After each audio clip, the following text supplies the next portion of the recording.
And good Sunday afternoon to everyone, and welcome back to the TSF Entertainment Channel. It's your boy Retro CG in the building. And we just lost Really B.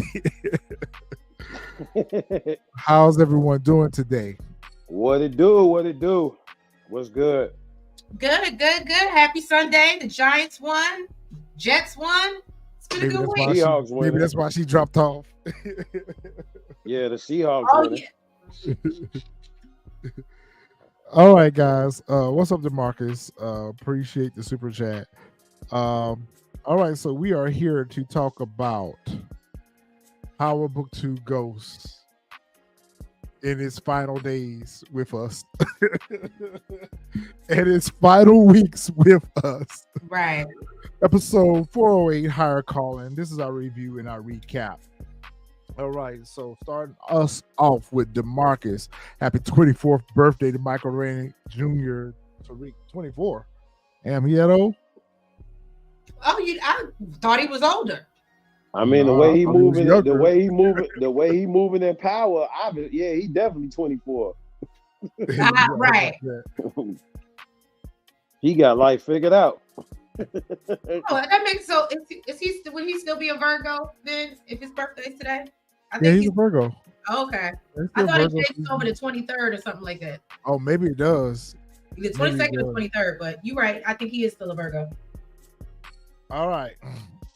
So we waiting on the rest of the fam that come on join us in here. Nails is still partying, so we wishing her a good time for her birthday weekend. So we'll catch back up with her next week.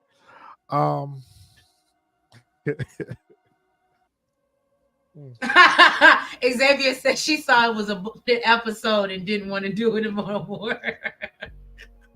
I don't even know where to begin and go.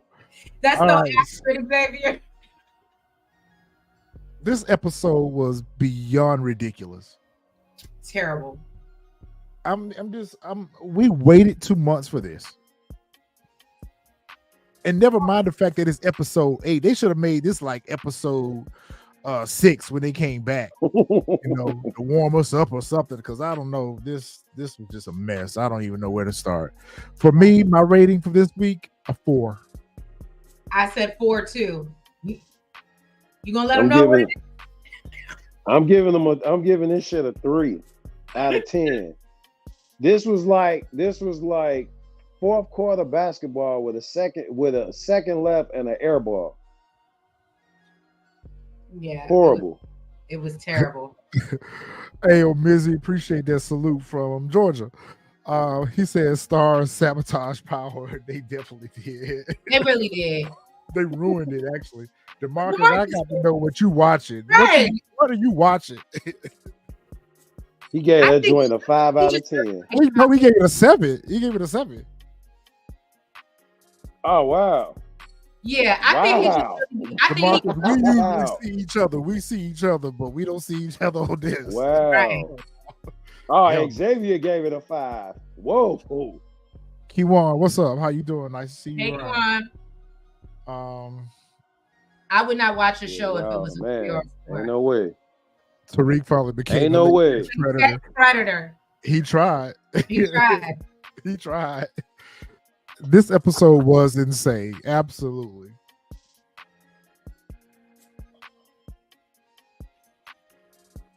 All right, Dexter, I agree with that.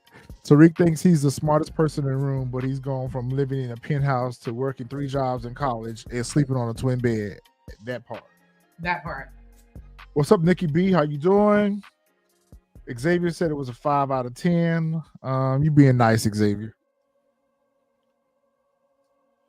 The season has no structure at all.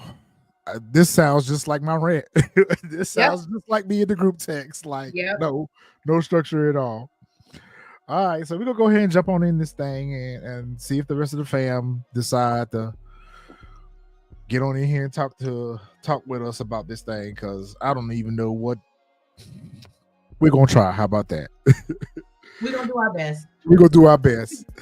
Episode description is Tariq and Monet try to leverage a way to get from under Carter by making a play to Noma. An incident with Brayden's relationship with Elle sends him off the deep end as he goes from puppy to pit bull. And I'm sorry, I don't agree with the episode synopsis. He's still a puppy. Yes. Scrappy. He's not even Scooby-Doo. He's Scrappy. Now, I will say what does get a 10 is that blazer look real nice on Mary. I will say that. That gets a 10. Well, I'm glad to see she took off that one outfit. You know, Mary usually do like 3 or 4 different outfit changes in the episode. She stayed in that one outfit all half the episode. She finally got in this. And I guess Celine is Tariq's favorite brand because he's constantly wearing it. Well, stay in that joint. At least he changed his clothes. Because remember, we saw him in the last 2 episodes in the same outfit. Oh, and that Gucci. Yeah, that was the Gucci. The Gucci shirt. Mm-hmm. Yeah. Okay, we found Lily B, y'all. We found her. Hey, y'all. Hey, what's up? What's up, everybody? Sorry about that. I had to jump off real quick. That's all right. So before we get started, what's your rating for the episode? I'm gonna say like a 6 or a 7, and I'm gonna tell you why. Because I see where they're going. I see what they're doing. I don't like it. But I see what they're doing. And honestly, for me, there were a lot of scenes that at this point, if you saw my review, you know I'm just like, all right, whatever. Like, whatever. There was so many unnecessary scenes, but it's whatever. Keyword, that's my biggest gripe about all of it is how do they plan on wrapping this up in 2 episodes? They've left too many plot holes that turned into potholes. It's just the writing's all over the place. Nikki B, yeah, it's a 3. Is that I know that's not. Hold on. Is that? I don't want to say his legal name, but I forgot. I don't want to say your legal name, but I know that's not. Is that really? Okay. Okay. The episode starts off. No, I thought that was somebody else. I thought that was, what's his name? Forget it. Go ahead, y'all. My bad. Don't worry about me. I put it in the chat. I put it in the back chat. The episode starts off with Carter at confessional. Trish, you want to take this? Oh, okay, sure. Hold on.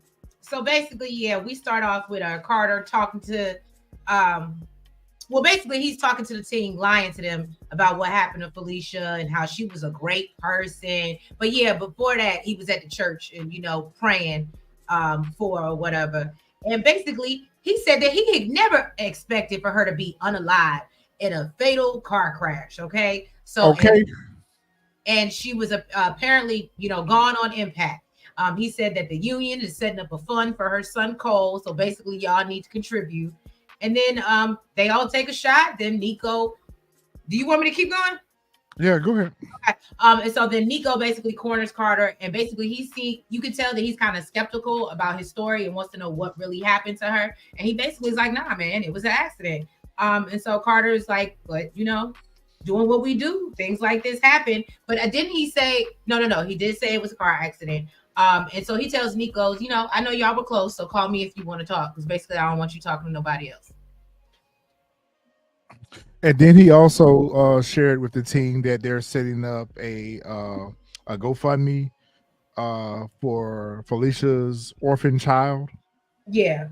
And that everyone, I'm sure, would donate to it. And I'm thinking to myself, all that dirty money you stealing, you might as well donate some of that to it.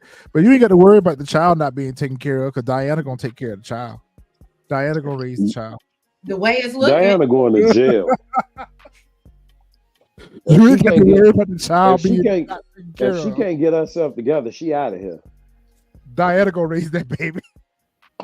It was Dexter, that's why I said at this point, I'm just no longer going to micro dissect. If you sit here gonna tell me that what happened to that lady in that kitchen, y'all can make it look like a car accident. Okay, I'm not even arguing with I ain't even gonna sit here and argue no more about it. Okay, sure, that's what happened. Fatal Lazy car writing. crash. Yep. Kill it to the Lazy head, writing. but fatal car crash. Okay. This is my issue with Carter. I would have been okay with Carter if we would have got him last season and we would have gotten him earlier in last season and he would have been after them. A lot of this would make a lot of sense. But how they introduced Carter to us was that he had a hard on for Tariq. He was trying to solve Agent Young's unaliving, and that it seemed as though he had some past history with the St. Patrick's. That's just forgotten all about. That's just forgotten all about. Yeah, Now 'cause he we has ain't heard spent the nothing else. entire season chasing Red around. Red, where my Right. cut at, Red? Red, you don't answer the phone when I call you. Red, you work for me when I say work for me. What happened to his investigation into Tariq St. Patrick? Did we just He forget didn't. all about He the didn't. fact that Yeah, that's he the didn't forget reason all why he about came that. around? But he's spending now all his time chasing after Red, and now he's got a hard on for Noma. Do you not realize that the biggest person that you need to be trying to take down is Tariq? Plain in my face. And Noma is not even like with it. Like I don't know. I don't know. It's like it didn't even. It makes no sense how he got from like from Tariq to Noma. How he pivoted. It makes absolutely no sense. Another thing that doesn't make sense is we keep seeing the suspicion that Nico is having. Nico is reading him like, I know you lying. And I know you're not telling me everything that's happening. We saw that same reaction with him about Kamal unaliving. And then he's obviously not feeling this whole car accident. You know, like something ain't right about this. Like 2 agents back to back gone. And you the one who's delivering the news to everyone and everything's packaged up in a nice little bow. Like he keep looking like he suspect that Carter is behind these things, but yet it's still his actions in this episode. It belies credulity. Let's just say that. Noma becoming a player makes no sense. Like we don't know how we got here. I feel like Devin Cox. How did we get? How did we get? I just was about to say that. You know what I'm saying? How did we get here? How did Noma get on your radar at all? At all. The Tejadas should be higher up on your radar than Noma. This is facts. Kiwan, that's exactly what we're talking about right now. We just can't figure out how his focus shifted from Tariq to the Tejadas, then from Maybe the Tejadas to Noma. Because we all must have missed it. Because I certainly don't know. That's why I said it would have made more sense if they would have introduced him last season, and he would have caught Noma in the act of doing something, or like Noma. Nobody even knows Noma is in town. Nobody even knows who she is. Right, she literally just got there. I mean, we know that in Power World, whole episodes be 3 weeks. So literally, Noma, if we go through the whole season, even going to Xavier. It's been 2 weeks. Xavier has given us a possible explanation. Okay, because of the green card. The green card. But still, that I have to call. I'm not so sure about that because they didn't know that Obi worked for Noma. Because remember, he didn't give them anything when he interrogated them. When Carter interrogated him, it was about Tariq. It was about Tariq calling Tate on the green card. So they never once mentioned Noma. Right, and even then, it still should have been. It should have been come back around to Agent Young. We still haven't heard anything about avenging Agent Young. Like nothing. There's been nothing. And another thing that doesn't make sense, that Agent Young would have so much information on that flash drive about Noma when we never even seen him investigate Noma. We never even seen what contents are on the flash drive. And furthermore, it's the flash drive that he got from Sax. So how would Sax know about Noma? So all of this, they playing in our face right now. They play with us too much. When internal affairs be more suspicious with the unaliving of 2 members of the task force, especially one that they had just got finished talking to, you would think somebody from IAB would have shown up and question Detective Carter about members of his task force being alive. You would think. And I'm sorry, y'all, but do anyone else work at the precinct? Clearly not. They're the only ones there. They are the only ones there. I was gonna say that precinct is like they lair. That's it. Ain't nobody else. You don't see no other cops walk past there or nothing. Crazy. That's my point, Dexter. You're right. Sax was unalive before the green cards ever came into play. But keep in mind, he left that flash drive for Junior. And when Junior met with Tariq in the first episode, he told Tariq that Sax left me this green card. I mean, left me this flash drive with this information on it about Noma. And we were like, huh? We said in that review that didn't make sense because Sax wouldn't have known who Noma, Obi, none of them was. He was strictly focused on Tariq. All right. Thank you again, DeMarcus, for your $2 super chat. Who is smarter, Noma or Tasha or Monet? That is a very good question. That is. Noma. I'm going to say Noma as well. My vote is Noma. Yeah. Noma is smarter. Okay, since we're going to put a vote out there, I'm going to put my vote out there. I'm going to go ahead. I was going to save it, but I'm going to go ahead and put my poll out there. What do you think Kane's password was to his computer? Oh. My vote is going to be I hate Tariq 1, 2, 3, 4. I mean, it clearly was something he hadn't changed in a long time because Drew knew it. Like, I think it was Josefina Morales. Could be. Lord. Speaking of layers, Monet is at her bar and she's taking a sip and drink, waiting on Tariq to meet up. Monet looked good in that little one piece that she got on. Yeah, she did. Little jumpsuit that she got on. I like it. Did you notice that no one is ever in this bar? We say that all the time. Every time. Okay, we couldn't skip over it because again.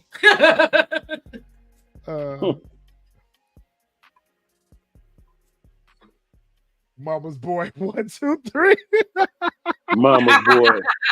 I like that Mama's one. boy, 1, 2, 3. That's the winner. Mama's boy, 1, 2, 3. That is the winner. F Tariq scam St. Patrick. That's a good one. That's a good one. These are good passwords. Yo, the crazy part about it is more and more they're giving us these mother and son moments with Tariq and Monet. Like Monet, she ain't got nobody else to talk to. She ain't got nobody, no other workers. She ain't got no right hand. She got to go to Tariq for all her help. All her help got to go to a college kid. Well, I saw something on Twitter and they basically said that Tariq is the son that Monet always wanted. Yep. Yeah. Well, yeah, that goes back to season 1, why she always gave him passes and deferred them. Yeah, like she always had a soft spot for Tariq, which is what pissed off Kane. Right. But you know what? Everybody dragged Kane for his disliking and hatred towards Tariq. But Kane is the only person that actually sees Tariq for who he really is. I agree. True. 100%. I agree with that. 100%. Kane is the only one that holds Tariq accountable and sees him for who he really is. Everyone else sees him as he's a messiah, but Kane sees him for what he truly is. But to that point, you're right. I think it's a combination of not only is Tariq the son she never had, but she's a combination of Kane and Drew mixed. He's got Drew's smarts, Kane's brutality. Right. So he's kind of a combination of both of her sons into one. And he can hide in plain sight. That's why she wanted that grandbaby. Well, Diana was trying to give it back to her. Yes, she was. She gonna have another grandchild. Is it gonna be a white one? That's all. She gonna have another grandchild. Don't worry. She gonna be a white one. This is stupid right here too. This is stupid. This is just for them to try to keep Drew relevant. This is something for them to keep Drew relevant. So now all of a sudden Drew's taking over the Fight Club, and they're meeting with who are these 3 random people? We don't know. Everybody else who was in place just jumping over everybody. Now this really annoyed me. I was like, what are we doing? Go ahead. It annoyed me. So basically, Carter brings Drew up there to meet these 3 random guys, like Retro said. And he's like, oh, Drew's the new head guy in charge. And I guess he's taking over Zion's Fight Club. And I was like, I understand he might have did something while he was in jail, but when did Drew become this? I guess, I don't know. just It made doesn't make sense. it doesn't make Now, sense. what would have made sense if they would have had Biz Marquis up there, and he would have been the one meeting with them, because he seemed like he was the one that was kind of, the second in charge at the Fight Club. Because remember, he the one who called Zion out on cheating during the fight. So to me, that would have made more sense than these three random thugs. Like, okay, whatever. Drew come up there with his Thriller jacket on. And everybody, what's up, brother? What's up, bro? We're finna do criminality together. Whatever. Man, it was nothing about this nothing about that scene was convincing. Nothing. You know what, Xavier? I'm trying to give him the benefit of the doubt. Yeah, no questions about what happened to Zion. Nothing. And at the fact that they even sit here talking with law enforcement, because they said that they couldn't go in the front door because they were law enforcement. So the fact that they see Drew rolling up with law enforcement, they should automatically be treating him like you snitch. Right. Like, they shouldn't be welcoming him with open arms. Xavier, I'm holding on to hope for that too, because part of me seems to think that Drew is working an agenda. They just haven't revealed that to us yet. So I agree with that. I think Drew is just exactly what he told Kane. I'm doing this to keep the family at a minimum or much less or out of it. Like, I really think that's what it is. Do you think that is true, or is that just lip service? Okay, so you think that he's actually is doing this to try to protect the family? Yeah, I do. Okay, because part of me feel like it's just Drew just running off at the mouth. I think it's a power. It's a power. He kept saying, you know what I mean? Like, he wanted to be in a position, his mom to trust him. He wanted to be in a position of power. And now Carter is putting him in that position. And so for him to really be the right hand. And so he's like, I think it's weird, but I think it's a power thing. I know a lot of people don't like Drew's character as much as I don't like Tariq. Right. But maybe we're starting to see, again, a little too late, but maybe we're starting to see what it is that Lorenzo saw in him. Because remember, Lorenzo wanted him to run the business and to run the streets. So maybe Drew is a little bit more strategic than Kane. Kane is more like he want to use this to solve problems. Drew's using this to solve problems, but it's too late for that. Too much has happened for that. So DeMarcus said that the light-skinned dude, the dark-skinned dude was Cash, Lakeisha Grant's son. Really? Interesting. Where do you get that from? Where you get that from, DeMarcus? Because he wouldn't even be old enough, would he? No, he wouldn't be old enough. Because he was younger than Tariq. I think I thought Cash was like middle school age when I don't even know if he was probably middle school. Yeah, probably middle school. Yeah, I don't know. I mean, it's power. So not to bring colorism into the table, but Cash was also light skinned. Yeah, he was definitely light skinned. Yeah. Can I just say this really just makes me miss Raising Canaan. I'm really ready to get back into that. I'm ready for Raising Canaan. We get ready to get back to it. This scene right here, this had me just like, all right. So Brayden's back at Tariq's door packing up a bag, and he announces that he's getting ready to move out and take up life anew with Elle. Have you gotten an apartment yet? You don't have a job, sir. You're not even employed. She live on campus just like Tariq live on campus. So are you just moving from one dorm room to the next? Because it doesn't even seem like he may have even had a conversation with Elle about this. He just came to the epiphany. He just woke up and said, I'm going to move in with Elle today. Like, there was no backstory discussing them living together. Oh, he didn't woke up. He cooked up. And that's why he decided he was going to make some rash decisions for him and everybody else. It was just, I'm sorry. Y'all know how I love me some Brayden. Even this pissed me off. I was so disappointed in him. He going to get up and he going to start a life with this girl. And it really irritated my spirit. Brayden is just, they are definitely, and again, where are we going? If there was going to be another season, I would be okay with this story with Brayden. I agree. But literally, you're digging him. And that's why I know what people said, but that's why I do not think when they filmed this with the intention of this being the last season. I just don't think they did. Right. I do not think they filmed this with the intention. I think that this got canceled after they filmed the season. Remember, they filmed these seasons months and months before we get them. Even Like a year, the BMF is already done. Yeah.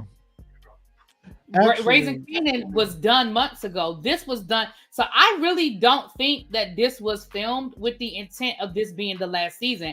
I think now they're trying to make it work. And maybe they reshot some scenes at the end of the last. What I say, that break, But honestly, I really don't think that's what, because this just doesn't make even the thing with Effie and her mom. This with Brayden, like a lot of these storylines don't make sense when you're trying to close out a show. It just doesn't. So I agree with that. Me and Treese were just talking about that off camera. We were just talking about that. I'm like, they made us wait 2 weeks. I know me and Fresh were kind of arguing about this, and I'm still going to stand on business. I'm going to stand on firm business when I say that they gave us that 2 months off for them to go ahead and try to shoot some scenes, not all the episodes, but some scenes, to take out scenes to replace them with others. So this episode right here to me feels like it was a puzzle that they were trying to put together of just random scenes that they had shot new versus old, and they were trying to make all of them, blend all of them together and make it work, because there was no continuity to the episode whatsoever. It just seemed like meeting after meeting after meeting after meeting after meeting with no resolution to any of the problems from the previous episodes. So I agree with you on that, really, B. I feel like they did not truly knew that this was going to be their last season, and now they're trying to make it work. Now, I will say, to really B's point about, I guess I'll wait till we get to Effie's mom situation, but I do think they put it in there for it did. I thought it was bad timing, but I do think they put it in there for a reason. I do too. We'll talk about that. So, Xavier, we've said this so many times, and I agree. Why is Brayden even allowed on campus? Especially since he, in open court, admitted to being the Stansfield drug dealer with Course Correct. You would think he would be banned from campus from selling There's drugs. no reason why he should be allowed on campus, much less in and out of the dorms as freely as he is. Like this, and just back on campus doing the same thing, selling drugs. Especially after they got rid of Go ahead. Especially after they got rid of the Weston's building, you would have definitely thought he would have been gone. Well, he was kicked out. He was kicked out. He should be banned. He should be banned from being on campus, period. Agreed. Let alone squatting in campus housing. Like, no reason for he should still be there. No reason at all. And they ain't got no. When I was in college, we had, what do they call them? RAs that came and walked the floors and made sure people weren't in your room after certain hours. Does that not? I'm old, y'all. So does that not exist anymore in college? I guess not. Not as Okay. Right. But I mean, he's not just in and out of Tariq's dorm. He's in and out of Elle's dorm. He's hanging out in the student union. He buying coffees down at the student union. Like, he is chilling. He damn near going to class with Tariq. Basically.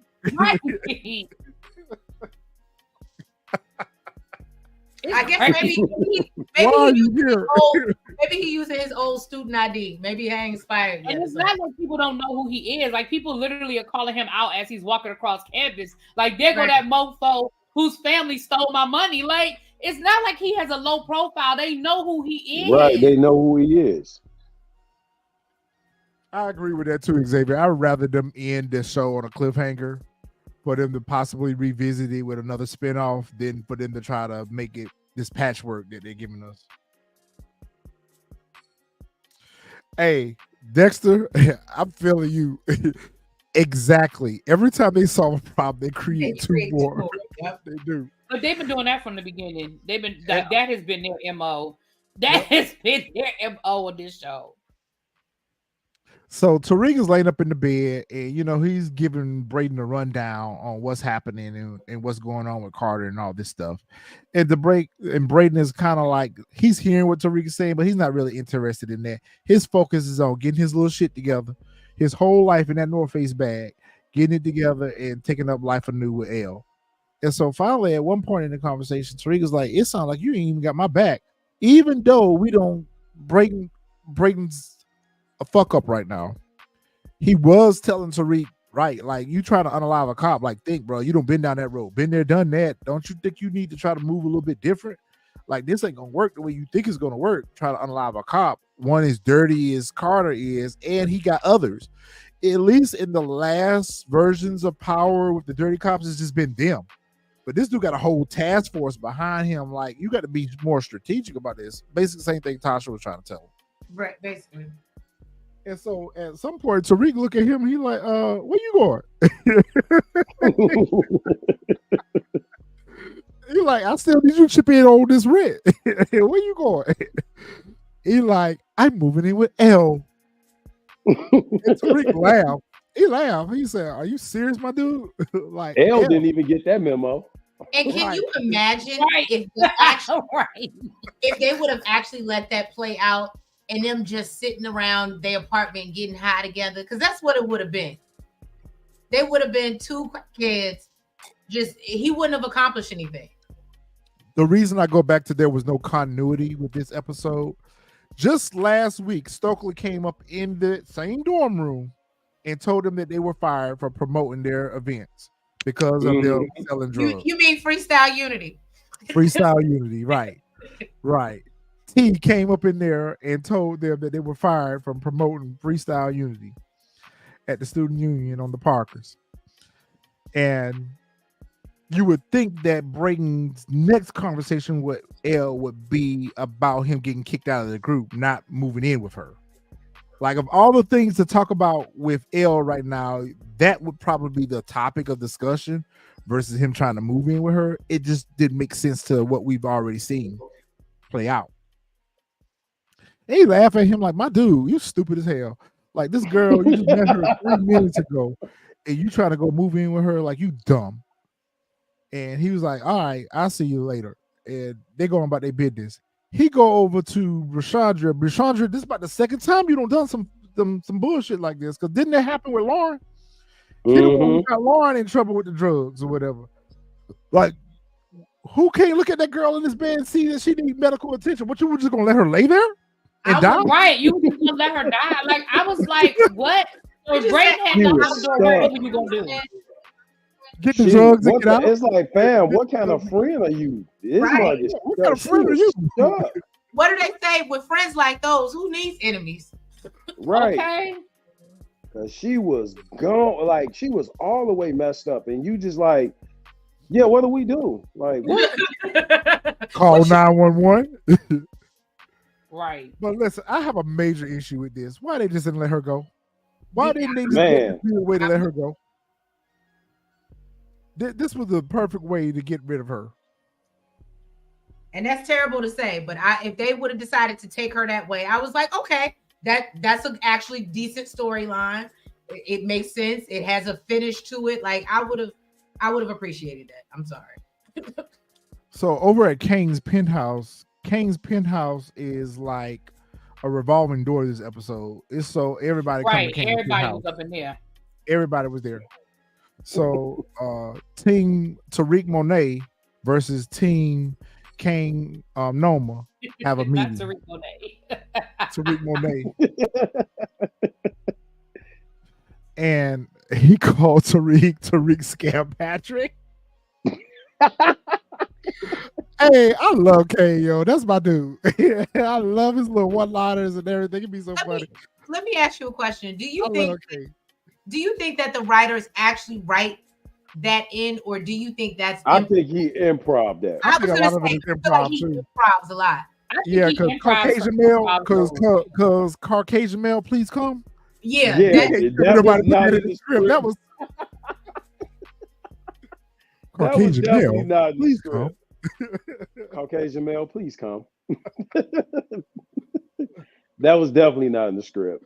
Oh my god, it's so funny. Listen, Noma is messy as fuck. Mom. This episode. Mom. No, so Noma and Kane are like, what y'all want? What y'all begging for now? And they were like, well, listen, we need you to take out Carter because Carter knows about your organization. Noma asked them twice, okay, well, what do they know about me? And how do they know what they know about me? Right, exactly. Which I thought and was I very feel good like question. the perfect way for Tariq to have spun that and played it off Norman, do you not forget about the flash drive that I've been threatening you with? Agent Young had a flash drive about your business and stuff. That's how I guess Carter's got to know that information. Like you Mhm. had a way to spin that lie. Like if you gonna tell a lie, run it up. And normally Tariq be having lies on deck. Like normally he be having a Rolodex of lies. I don't understand how he got caught without. I mean, you had to know that was gonna be a question she was gonna ask. Like Exactly. how y'all weren't ready for that? Right. What did you think that she was not gonna ask? Did you think that she was just gonna stand on y'all business and roll with that? Yeah, Kiwan, her slip definitely showed, but I'm trying to figure out why she was showing her slip. Okay. So at this point, you know, they're begging Noma for help to get rid of Carter rather than why did y'all not just come with the truth? Hey, he's shaking us down. He a problem for us. He gonna be a problem for y'all. We all intertwined. Like, let's get together and take this nigga out. Right. Actually, like that probably would have been their best bet. Yeah, that to me, I felt like that was the best move for them to approach her with, rather than try to con her into taking care of y'all dirty work for y'all. Because I didn't understand. Already knew. I didn't understand how they didn't realize it was gonna come full circle. If that, you get what I'm saying, like that she wasn't gonna be able to be like, okay, well, that's strange. And why would he be? To your point, if they had given the excuse that you said about the flash drive, that would have made more sense. But them just being like, oh, well, he's after you and we know something, and you can't really tell her how he got. You're the way they got the information. Like it's not. It doesn't take rocket science to figure that out. Belies credulity. All right, so welcoming into the panel, we got I Am So Media on the panel. Welcome, brother. How you doing? What's going on, fam? How y'all doing? Hey, I thought. What time zone are you on? Let's see. East Coast. East Coast. Oh, look, I'm in Houston. Because when you said 6 o'clock, and I just read your Instagram. Yeah. My bad, bro. My bad. I didn't even think to ask you what time zone you are. Marvin is the only one that's on Central Time. Oh man, my bad. Yeah. I was like, he going live already. I was hitting 80. I was like, it's gonna start till 6. I got time. Nah, it's okay. That's right, because we're usually here for a while. So before we go any further, tell us your thoughts on the episode and give us your rating. My thoughts was horrible writing, too many run-on plots. This was my thoughts. Like, my initial feeling was going into the season, okay, we know this is the last final season. We got all these run-on stories from last season. Let's get rid of some of them in the first part, because there was like 2 parts. I'm thinking the second part had something to do with some reshoots. That's why it was going to be 2 parts. So apparently, from my research, there weren't any reshoots. So this season is going to end. So I'm really trying to come to the realization, and I think I have. I want to get my mindset into the point of this season is going to feel like any regular season, instead of me being mad about some bodies dropping or some kind of climactic end. It's not going to happen, and the last couple episodes have just started to like mentally get myself prepared for that and not complain about like what the writing looks like. But my overall rating, I'll give it a 6.5, because I didn't need Noma and Kane's wedding. This little situation right here. We sign the papers, get your green card, and let's move on. Like, we don't need no wedding. That's where I'm at with it. Like, nobody's coming to this wedding. We don't need this wedding. Why are we dragging this story on? Everybody coming to that wedding. Nobody coming to that wedding, Otis. The only people coming to that wedding is her husband, people that's looking for her. Right. And ops. That's the only people gonna be at that wedding. Right. And they like know nobody else there in New York.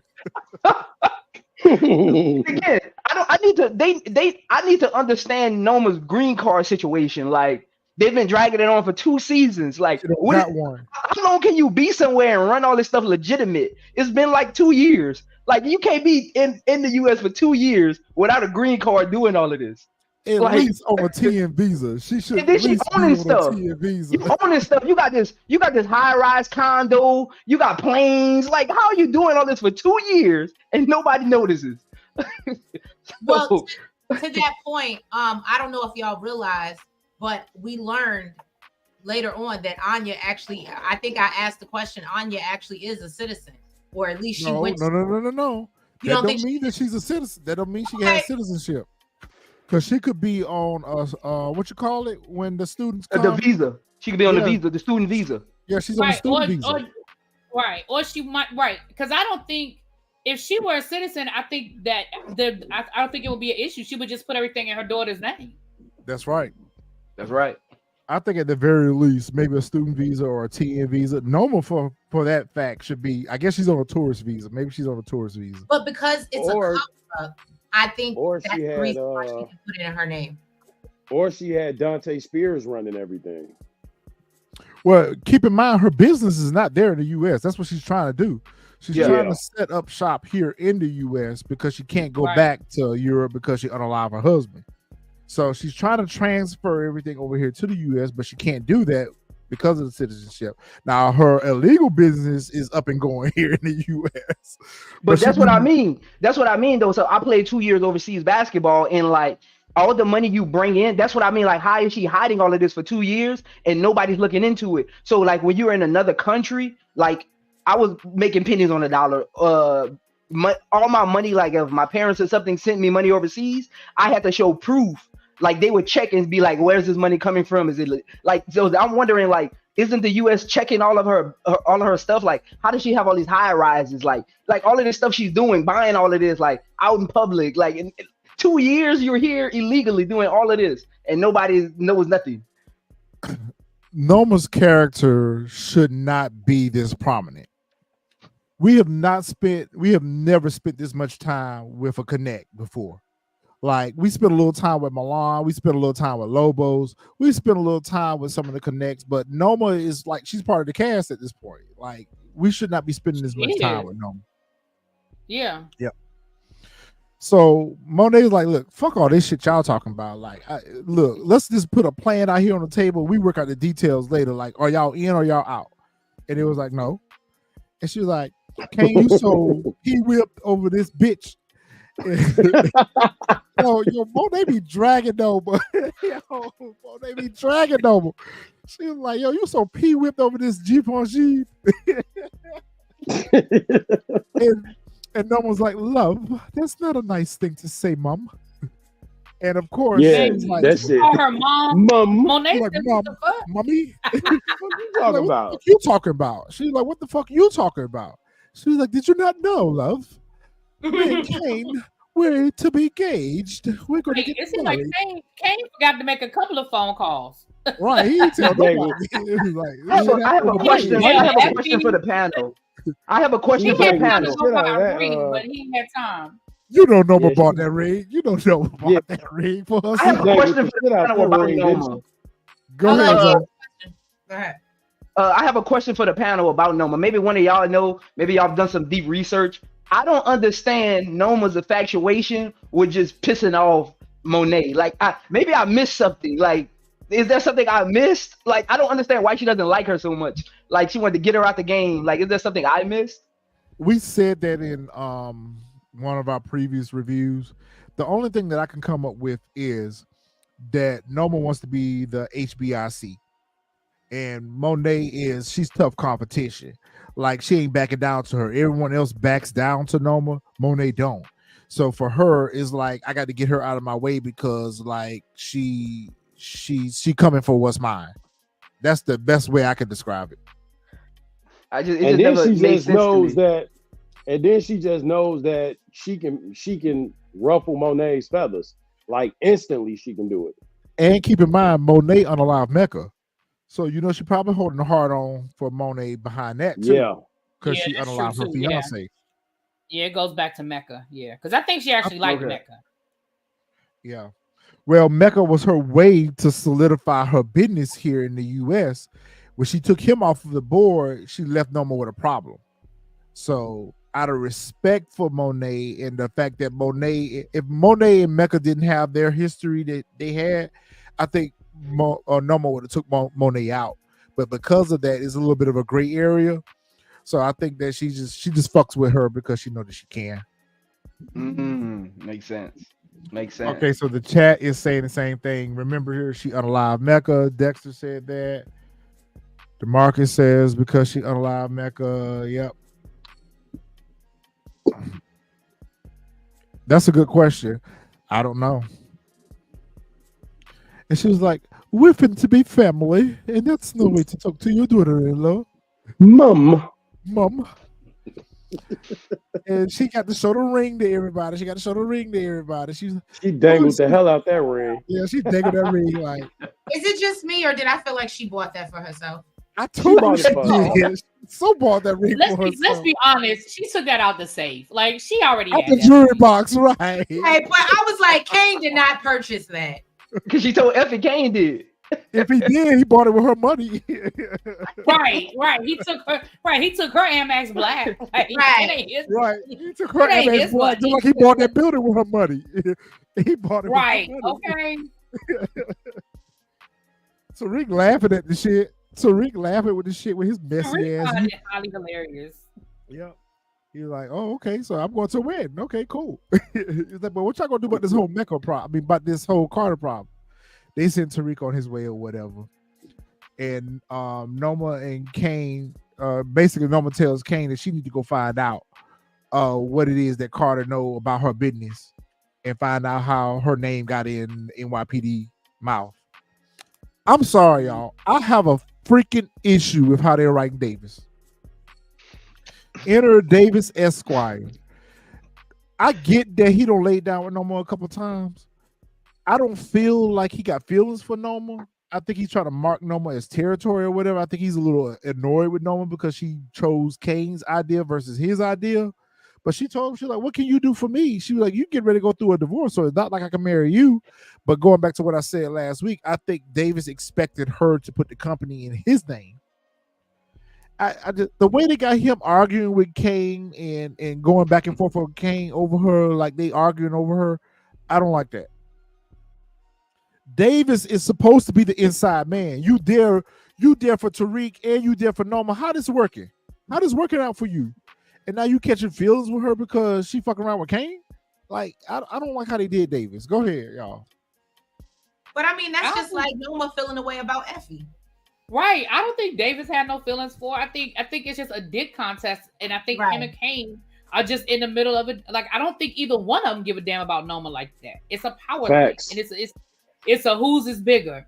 And I really think that's all it is. I honestly don't, because I don't think Method Man is he's only interested in Noma because right now he desperate for a paycheck and she pays well, and I think that's it and that's all. But do I think that he thought that them having a little bit of action in the bedroom maybe gave him a little leverage? Yeah, but so does Kane. Kane, the only thing is Kane could give her what Davis couldn't give her because he's not divorced. But yeah, I don't think it's anything deeper than that, than them just having a dick contest, honestly. Yeah, I agree. That game was better than it was, I guess. I agree. I agree with you though. I hate how they did Davis's character because on my stream the other day, I called David a telemarketer. All he does is answer the phone. Like the whole season, he just answered the phone. He hasn't done anything but answer the phone. And honestly, he hasn't done anything because I think Brayden got it, the Zion thing, when David was supposed to get him in there. I think Brayden ended up hitting him up by some work. Like David literally hasn't done nothing all series. All he's done is answer the phone and make nothing happen. Like the best thing he's done is gave Monet the plane information with Noma. Like that's all he's done, and had his back and forth with Kane. Like that's literally all he's done all season. Dexter, you are absolutely right.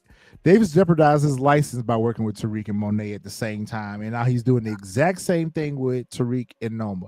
You can't be a conciliator to two crime organizations at the same time with no law license, and you in here drafting up legal documents for her.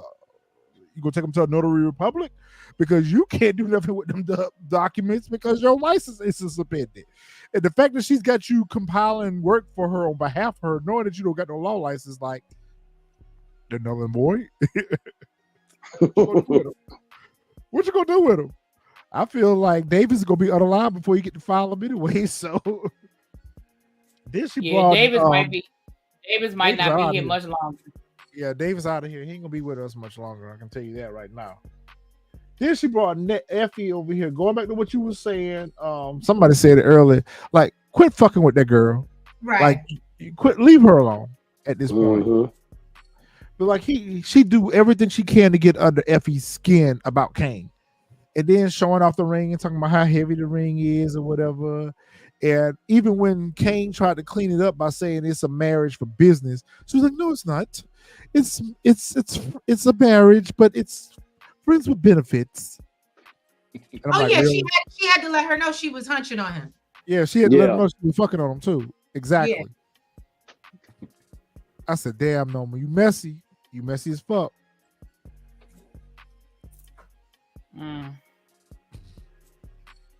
We don't care. We don't. We Definitely. really don't. We don't care. We don't. She really holding it up like it's a Does flag. anybody else think it's weird that they're so open about this? Like, oh yeah, it's just for business. It's fake. Like even people that get married for like green cards, they not open. You know what I mean? Like that. They like, no, we really Well, they they're only keep the- admitting it to. I'm sorry. Go ahead. I'm sorry. no. But I'm the just fact saying, that we didn't even see her give Kane an answer, she didn't give him an answer. So obviously she's decided to go with Kane's offer. But when he asked her last week, she didn't really confirm it. well, she did. I mean, she ain't never say yes, but she kind of said. I guess because she took She him to kissed- when she bed, that kissed- was his confirmation. Yeah, the that was kids. confirmation. Yeah. All right. So please know that it went down after that. So I think that it was confirmed. It did. I agree with that. Keep it cute. She's too old to be acting like this. She got the Right. nerve Like, to that's what tell. I said that the first episode when they was going back and forth, like Noma, isn't Noma like way older? Isn't she like in her 40s or something? Because people got to, I don't even think a lot of people be remembering. Like Kane is only maybe 22 because he's younger than oh Zeke. boy that passed away. Like he's younger than him because that was Monet's first kid. So like Kane's only like 22, 23 at this point. And Effie's younger than him, so Effie's like maybe 19. So I'm like their thinking whole that he's situation is probably- weird. He's probably about 24, knocking on the door at 25. Tariq is probably 21. Effie's probably about 21. That I agree though. Noma has the nerve to ask Effie, since you're the computer guru and you're on payroll, I need you to get a profile for my husband. She had the nerve to ask Effie to create a LinkedIn page. David said, make sure you put down that he went to community college. That was funny. That was funny. ITW.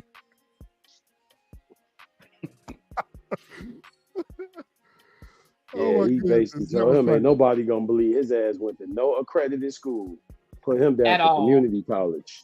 Effie's like, man, fuck Exactly. all this bullshit. This is what y'all called me down here for. Y'all could have sent me a text for this. Right. Like, This really was a text message. But again, she just want to fuck with Effie. So there it is.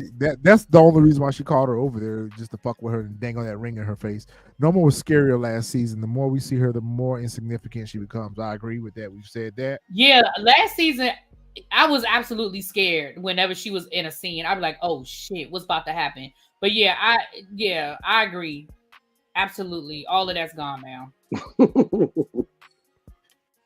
Kane with the apex stack. What the world? What was that? He went to was it the college that ICDC. ICDC. Yeah, that's what it Yeah, is. he went to ICDC. Nah, he went to Phoenix University. He went to Phoenix. What Ain't no is it? What is it? Everest. He went to Yeah, Everest. He went to Oh Everest. man, He definitely DeVry.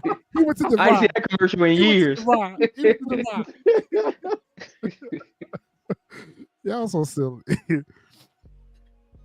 So I get what y'all was saying, but I don't know. It just felt like Davis was bothered. It felt like he was bothered. But I guess what you're saying really makes a lot of sense. It's a dick measuring contest between him and Kane.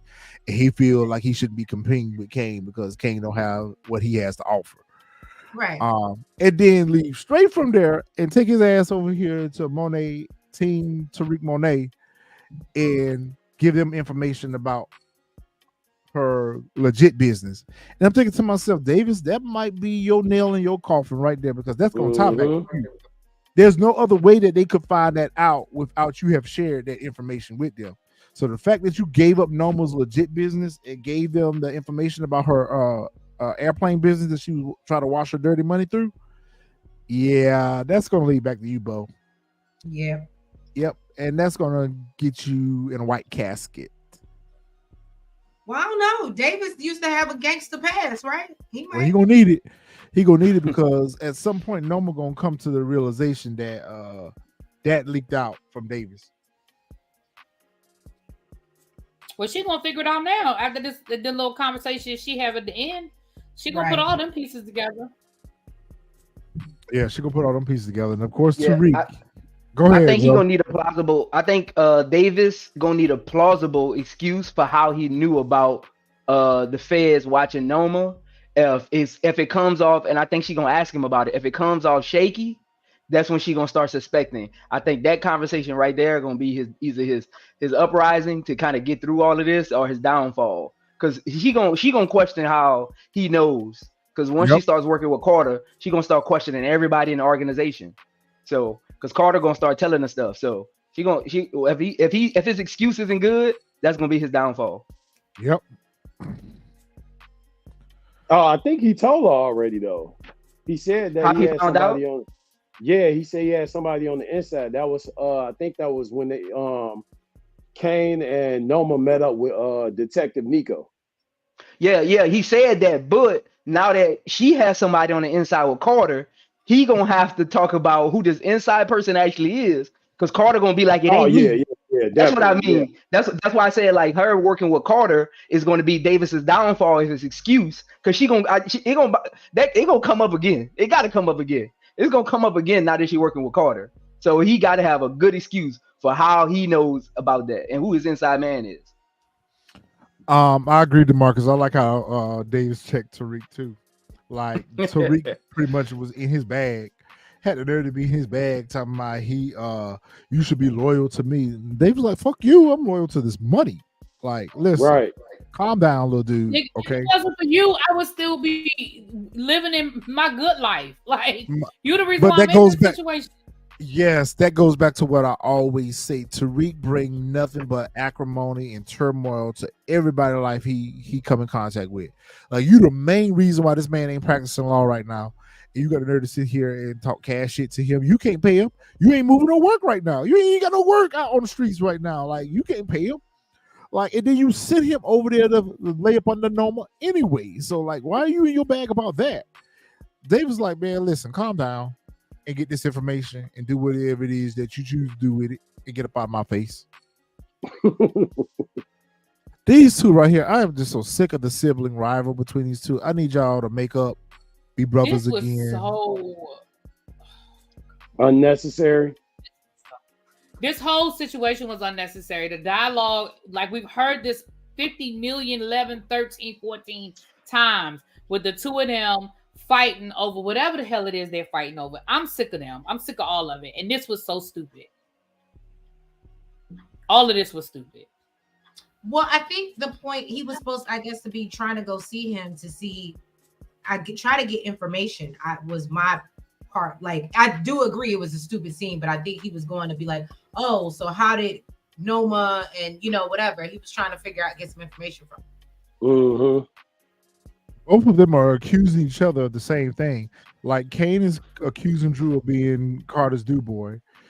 Drew's accusing Kane of drinking Noma's nasty ass bathwater. Like, both of y'all up under somebody right now. Like, neither one of y'all in better situation than the other. So y'all both talk cash shit about each other, but the scenario applies to both of you. Right. So of course, Drew. Go ahead. No, go ahead, bro. No, go ahead. And Drew, he didn't like that whole scene. He just didn't make sense in a fight club. He didn't make sense in there. Like, out of all the people you could have put in that spot, you put him there. In the Thriller jacket with the lines. In the Thriller jacket. Right. You know what was missing for me? What was missing for me was all I needed to see for a lot of this Drew situation. I needed a scene with Drew talking to Monet and Diana explaining where he was and what he did. That was missing. I don't know if Monet knows exactly. Like, I made a deal with Carter because da da da da da. This, he had me up in jail. He made me kill a nigga, and while I was like, that was a conversation that was missed. And I don't. Yep. I mean, at this point, I don't even care anymore. But honestly, if we're talking about writing, that conversation is what was missed. Not so much as it relates to Kane, because him and Kane, who cares? I mean, that's been going on since the first episode of season 1. But Monet, that conversation he has with Monet later on, when she's like, "I can't believe you caught this dude boy," da da da da da. Like a simple conversation with Monet saying, "Listen, that dude took me to jail and basically threatened to let me rot if I didn't do A, B, and C. And while I was there, this is what I learned, and this is the deal that I made, trying to protect you and Diana." So this is like a simple conversation could have helped us understand. And I feel like that conversation with him, and it could have even changed the writing with the way Monet moved with Tariq. It was just. I agree with that, DeMarcus. I agree, really, B, and I actually think that he probably gonna mention that, which would be a dollar short and a minute late. It's probably gonna be between next episode and the last episode when he. Nope. And then it's gonna be too late. It's like, why would you mention it now? But it should have happened now. He's out of jail. All right, Fresh. Well, welcome in, brother. I'm glad to see you made What it. up, Fresh? Yo. Sorry, everybody, for being late. That's all right. Talk your shit, bro. I don't know how far y'all got, but I got to episode of 3. Hey, okay. We see each other. 6.5 was low. I told you, I gave it a 4. I gave it a 4, but you gave it me and Trees gave it a 4. I gave that joint a 3 too. I gave it a 3. I don't know how far y'all got. I guess I'm the high scorer this week, but go ahead. And I think we agree. Well, you and Zoe gave it a 6, I think. Zoe gave it a 6. So y'all the high score this week. I like the outfits. I give it 6. I like the outfits. Go ahead, Fresh. I mean, for one, the episode was very predictable. And then, as usual, as in Power fashion, it's too many loopholes. It's too many unknown plot. It's too many unknown plots that's not fitting together. Like, we got all these characters, y'all bringing in new characters, and it's like, why?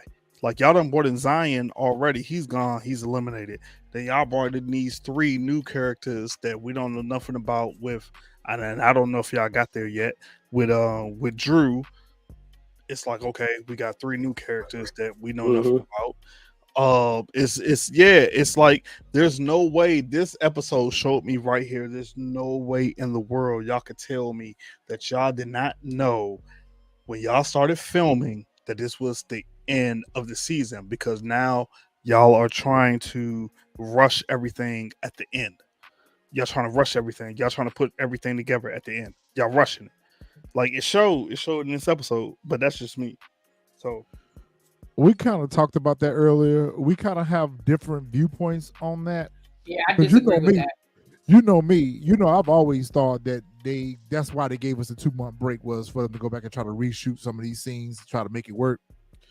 Really, B feels like they're just trying to take to the fact now that they know that this is the last season, and they're trying to make it work for closure, but it's not working for closure. There should be another season after this, because none of these story arcs are closing out. Yeah. Zoe said he did some research and found that they didn't reshoot anything. They did not do any reshoots. I'm not. It shows. That's I'm not crazy. surprised they That's didn't. crazy. They wouldn't have enough time did to not shoot it. How's the ending going to end then? I matter of fact, I have theories. I kind of want to say it now, but we'll get into it, because episode 9, because I have at least 2 theories how this season is going to end. All right, so we'll talk about that. All right, so let's see, where are we at? Okay, Trish, you want this one, Ma? My bad, I'm on mute. So yeah, we see Noma sitting down to talk to Anya about marrying Kane, right? Now I love me some Anya, okay? She just gets very straight to the point, and basically lets her know it's for business purposes. Again, people who I watch enough 90 Day Fiance to know you're not supposed to do that, okay? But anyway, she's like, oh, Anya's like, well, you fled Europe after my daddy got powed in the head, and I'm still unclear as to why that is. And then she's like, and then you don't want me around Tariq St. Patrick or Scam Patrick, and she's like, and now you're marrying Kane, and she's like, what do you do? What exactly do you do? And she's like, oh, well, you don't want to hear about it. And she's like, no, I done went to all these schools, these high-paid boarding schools that you done paid for. So no, I have a good enough education to sit here and understand what you do. And so finally, Noma breaks the news to her that, well, love, your father was into the drug game. Your father. Your father was into the drug game, and so therefore, I did not know. I had no clue that he was into this lifestyle. But when I learned about it, that's why I sent you away to the US, and we lived over. Mad. Yes, she said it exactly like Noma. She sounds exactly like Noma. So then basically, I'm sorry, love. I'm going to get your father's wishes. And and she's like, sorry, love. So that's basically why your father was powed in the head, because he was running from the dealers. Okay, I think she said that. Maybe I just added that. You're right. You on point. You on point. And so basically, she's just like, so that's why I'm trying to make my business legit here in the US, so we can live a legit life. And Anya's just, obviously she's upset hearing this news, and I don't know if it was anybody else caught it, but she also seemed like she didn't believe that bullshit. No, he gave it that side eye. And she still didn't answer the question. And she still didn't answer the question. She didn't. She still did, because the question was, what do you do for money? Yep. This was one of those situations where a kid she did not answer the question. Kid answered that. She did not answer it. Okay, so I was going to ask y'all, who felt like Anya felt like she was lying? I agree 100%. Yeah, no, she definitely knew she was lying. That's why we see her go to talk to Kane later on and ask him. So do y'all feel like it's the other way around, that Noma got the husband into the life? Because I felt like both of them were dirty. I absolutely think that both of them. Because remember, when Noma had him unalive, she took over his business. Right. Mm-hmm. She took over his business after. So I mean, he was out there doing the dirt with her, but the daughter don't believe her, because Noma has been lying and backpedaling so much that she is. It's like the whole Tariq situation with Ghost. She don't believe anything her mom say. She don't believe her mom. But I don't think they've done a good job flushing that out for the audience. No. I don't think they've done a good job with that. No. My question: if she wasn't in it, she was in it for a while. Because Anya on that picture, remember the picture that Effie and Tariq had last season? Anya's maybe 6, 7 years old when they kind of she goes into hiding. So if she didn't start with him in it, she's been in it for a minute. You know? So they didn't. Yeah. My question to y'all is, what do y'all think she gonna do with this information? Because she keep getting these little tidbits about her mom, but her mom. But what do you think she's gonna do with it? Give it to Tariq. She already gave up everything to Tariq that she has to offer. Look, I said, look. Make some ass, okay? Y'all, this thing right here, man. Somebody else got to take it, because this was just so stupid. So stupid. And anybody in power can get in anybody's phone.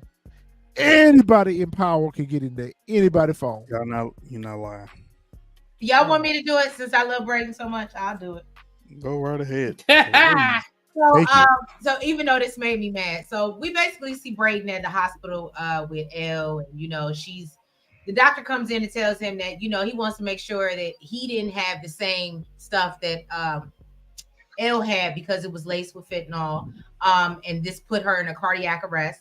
So the doctor asked if basically he know where she got it from, and I'm not gonna lie to you, I definitely thought it was he gave it to her. I did too. Going in, I definitely thought he gave it to her. But Brayden's like, nah, I don't know where she got it. And he's like, is she gonna live? And he's like, I don't know. It's a touch and go situation. You know what I mean? So basically, he grabbed the phone out the little compartment or whatever. And like y'all said, everybody got everybody. But they go together. So he probably do got her, passwords and stuff. So he goes They in the laid phone. up one time. No, Exactly. they was meeting up backstage before her shows because again, they together. Yeah, they go together. They go together. Okay, I'm sorry. So anyway, basically, he sees some guy named Steve was texting her, and I guess that's who she got it from. And so now he's going to go find Steve, and so he texts him back like, yeah, let's meet up or whatever. So, and we get to meet Steve. That's all I got. But here's what I don't understand. She was basically getting unlimited drugs because of Brayden. Why would she need to meet up with anybody else to get anything? That's why I swore it was him. That's why I swore it was him. A plot device put here to create a story for Brayden. Mm-hmm. Because she was getting free work from Brayden. She was getting drugs Tommy from Brayden. 2.0. This is another Holly. Oh my God. It really was. Well, no, because me. if This it was was Holly, Tommy 2.0. If it was Holly, she needed to go. No, this was Tommy 2.0. What did Zion say to him? Little Tommy. Lil Tommy. This is Lil Tommy 2.0. This was Lil Tommy 2.0 all over again. That's literally what it was. Yeah. Yeah, she was getting I think her it was work a plot device, honestly. I think it was a plot device. Because everybody's been asking for Brayden how is Brayden going to turn the corner, right? Is it going to be jail? Is somebody in his family going to die? And he's just going to become a menace? I think they put this whole Brayden with the drug sting situation together for his turning point of his character to become a menace. Because they didn't have time to put him in jail and they didn't want to do it. So I think this whole thing, even going through the phone and everything, I think it was just a plot device to turn him more sinister. And it just doesn't. It didn't fit. It doesn't fit. Agreed. Yep. Wholeheartedly agree. Oh, Monica made a great point. Brayden didn't have the supply of stuff anymore. That's why he needed the work from Effie. That's because he's storing it all. That's why he got none. That's why he got none because he's storing it all. Still had the supply. It was the fact that they didn't fired have the him.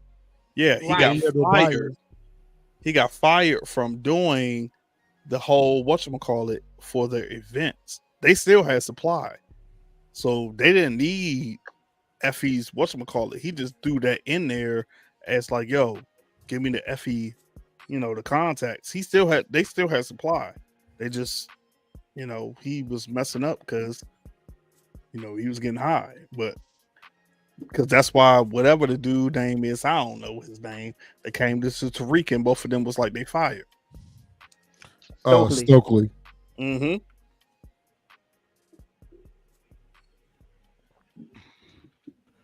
Hey, you know what, DeMarcus? I thought about Amira OD and 2 from Bel Air. But listen, this was the perfect way to get rid of Elle. I don't understand why they kept her. This was the perfect way to get her because in Raising Canaan, when Jukebox Girlfriend took the hot shot with fentanyl in it, she was unalive. In P Valley, when what's his name gave old boy the hot shot with fentanyl in it, he was unalive as well. So I don't understand why we got Elle back. She should at the very least be gone. Monet, take her ass over here to Kane's place again. She doing everything she can to try to tell this stupid ass fool. At this point, that's exactly what she said. Well, you stupid as fuck, bro. I'm trying my best to save you, but you keep running behind this British Ushy, and you can't see straight. And you're like, oh, I see clear. He said, I see very clearly you robbed the warehouse. You're irrelevant right now, and go put a application in at Walmart for a greeter. He told her go get a job at Walmart. I died. I died. No, it was when he told her to go get one of them ugly mother of the groom dresses. Yeah, he told her to go get an ugly mother of the groom dress. Mother of the groom dress. Hey, can't be talking to her any kind of way, yo. I'm waiting for her to slap the shit out of him any moment now. Because he be talking to Monet any kind of way. But you know what? I think that's also payback for over the years and how many, like, she talked to him crazy and talked to him like he was nothing. And now he's in a better position, almost better than her. So he feels like he can talk his shit. But he did confirm what we had already suspected, that he has been trying to protect her.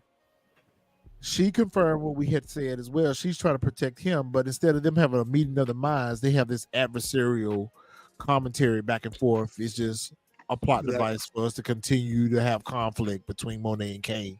But really, this should lead to a resolution. But neither one of them will talk out the issues, so they just keep spitting venom at each other. So just to keep conflict going. He did tell her to go get an ugly mother of the groom dress. The fact that they brought Anya over here, like, I just, it was pointless for me. I go back to what you were saying, Treese. If they would have had her try to sleep with him, or he slept with her, that would have gave me more substance. Than her going over here. Yeah, this was a wasted scene. There was no reason for this at all. Yeah, I definitely thought she was going to try to smash him to prove something to her mom. Like, see, he ain't shit. He ain't gonna be loyal to you or whatever. But basically, she questions him about how can you afford to live in a nice penthouse like this? And I would have said, well, it's your mom's ex-fiance's Mecca's penthouse, which is my brother's father. That's why I live here. That's what I would have told her. Why you asking me all these questions? Little girl. Then she says, Kane, like you said, if Kane is 24, she's about what, 19, 20? They closer in age than him and whatchamacallit, no? Yeah, they are. Yep. Then she says, I don't understand how you afford all of this. You're a thug. And everybody know about it's not your business. Like, the fact that you have the audacity, like, let's just pretend for a minute that Kane isn't a drug dealer. Let's just pretend for a minute he's an entrepreneur that made some great decisions. Who the hell are you to come up in here and question me about how I make my money, man? When I tell y'all, Really B is not here for the gentle parenting. She feels like kids need to stay in a kid's place, and she would make that very clear. Okay. Well, I agree with her wholeheartedly on that, because I would have put her in her place, and you would have came up in my place, questioning me down by how it's paid for. I'm like, okay, do you know what your mom? Do you know what your mom does, love? And they so close in age that it isn't no authority there, because they so close in age, like y'all said earlier. So she's not afraid of Kane. They're so close in age, like there's no authority. I think if he was an older guy, she would have probably been more hesitant. Good point. That goes. I mean, he Zoe makes the good sense on saying that, because she did definitely tell Kane, I won't be calling you dad. Before she walked out. But it wasn't in this scene, but it was in the scene where they were at the tea room, where we learned Kane's jacket. We learned what's inside Kane's jacket. So he has a background of domestic battery or something like that, or assault and battery. And I'm thinking to myself, that's all? For real. All these people he don't alive, that's all he got on his record. But everybody knows he's a drug dealer, though. But that's not on his jacket, though. But everybody knows he's a drug dealer. And so she come over there, trying to provoke Kane, and he's like, look, take this money, go shopping. That's what you do anyway, right? That's what you came here for, right? Right. Go, just get out of my face. Go on the brunch, little girl. Right. Get out of my face, little girl. I'm not going to call you dad. That's fine. I won't be calling you God. That money, though. I won't be calling you God. She took that money, though, right? She did. She did. I could just, whatever. We don't care. This was so stupid and unnecessary. Like, I actually rewound it. Because I was like, did I miss something? Nope. No, you didn't. You And not clearly even did. that, but if you know that the little boy saw your face, I just felt it was stupid for you to even be sitting around for him to be like, "That's the lady that was there with my mom." Exactly. What I Like, said I last said the week. same What I thing. said Yeah. last week. What I said. But Little boy, what did you see? But black girl, long Little hair, Jackie, Jackie. but that's That's what I her. was saying. That's what I was saying earlier when I said Diana gonna end up getting herself in trouble going to that orphanage to see that little boy, see about that little boy, because that little boy gonna point out. right? But listen, I had In to these block type of somebody out of my cases, comments last week. I had to block somebody out of our comments last week. So by chance, if you're watching, going in on me because of my comments that I said about Diana. Look, this is my Oh opinion. God. But Already- you know I was gonna bring it up. But look, Ooh, everybody Already know. on the show, all 9 characters on the Already freaking know. show told Diana to sit her ass still. Be still. We got this. We're gonna handle this. She made that choice to go Right. over there and do what she did to that lady. And I'm not supposed to sit here and feel sorry for you for having grief. So Rick told Monet up there at that bar, like, grief is for civilians. Like, Diana need to get over this shit. She chose to do this. You Right. called everybody over there. You called everybody over there to deal with the problem. They were going to deal with it, but you made that choice. Now you supposed to sit here. I feel so bad about what I did. Well, you shouldn't have took your ass the fuck over there. Should have stayed home. Sorry, that's my opinion. Now I'm sticking to it. He said what he said. I said what I said. But I mean, look what they're showing us. Look what Yeah. they're showing us. They're showing us exactly what I was trying to say last week. Diana is just like Tariq. She makes poor decisions that affects others. Look what she did with Monet and Tariq, where she got Tasha all mixed up in trying to unalive Monet. She set all that in motion. Mm-hmm. She was the one that went and seeked out Monet's deep dark secret and revealed it to the whole family. I'm sorry, Diana. I can't feel sorry for you. You brought this on yourself. Yeah, I And agree. she the reason why Tariq, why Carter got that video of Tariq unalive Yep. Zion. And Tariq That's don't my even point. know about that. That's my Tariq point. doesn't Yep. even know. Nope. Yep. Your BM is bad news, bro. Yep.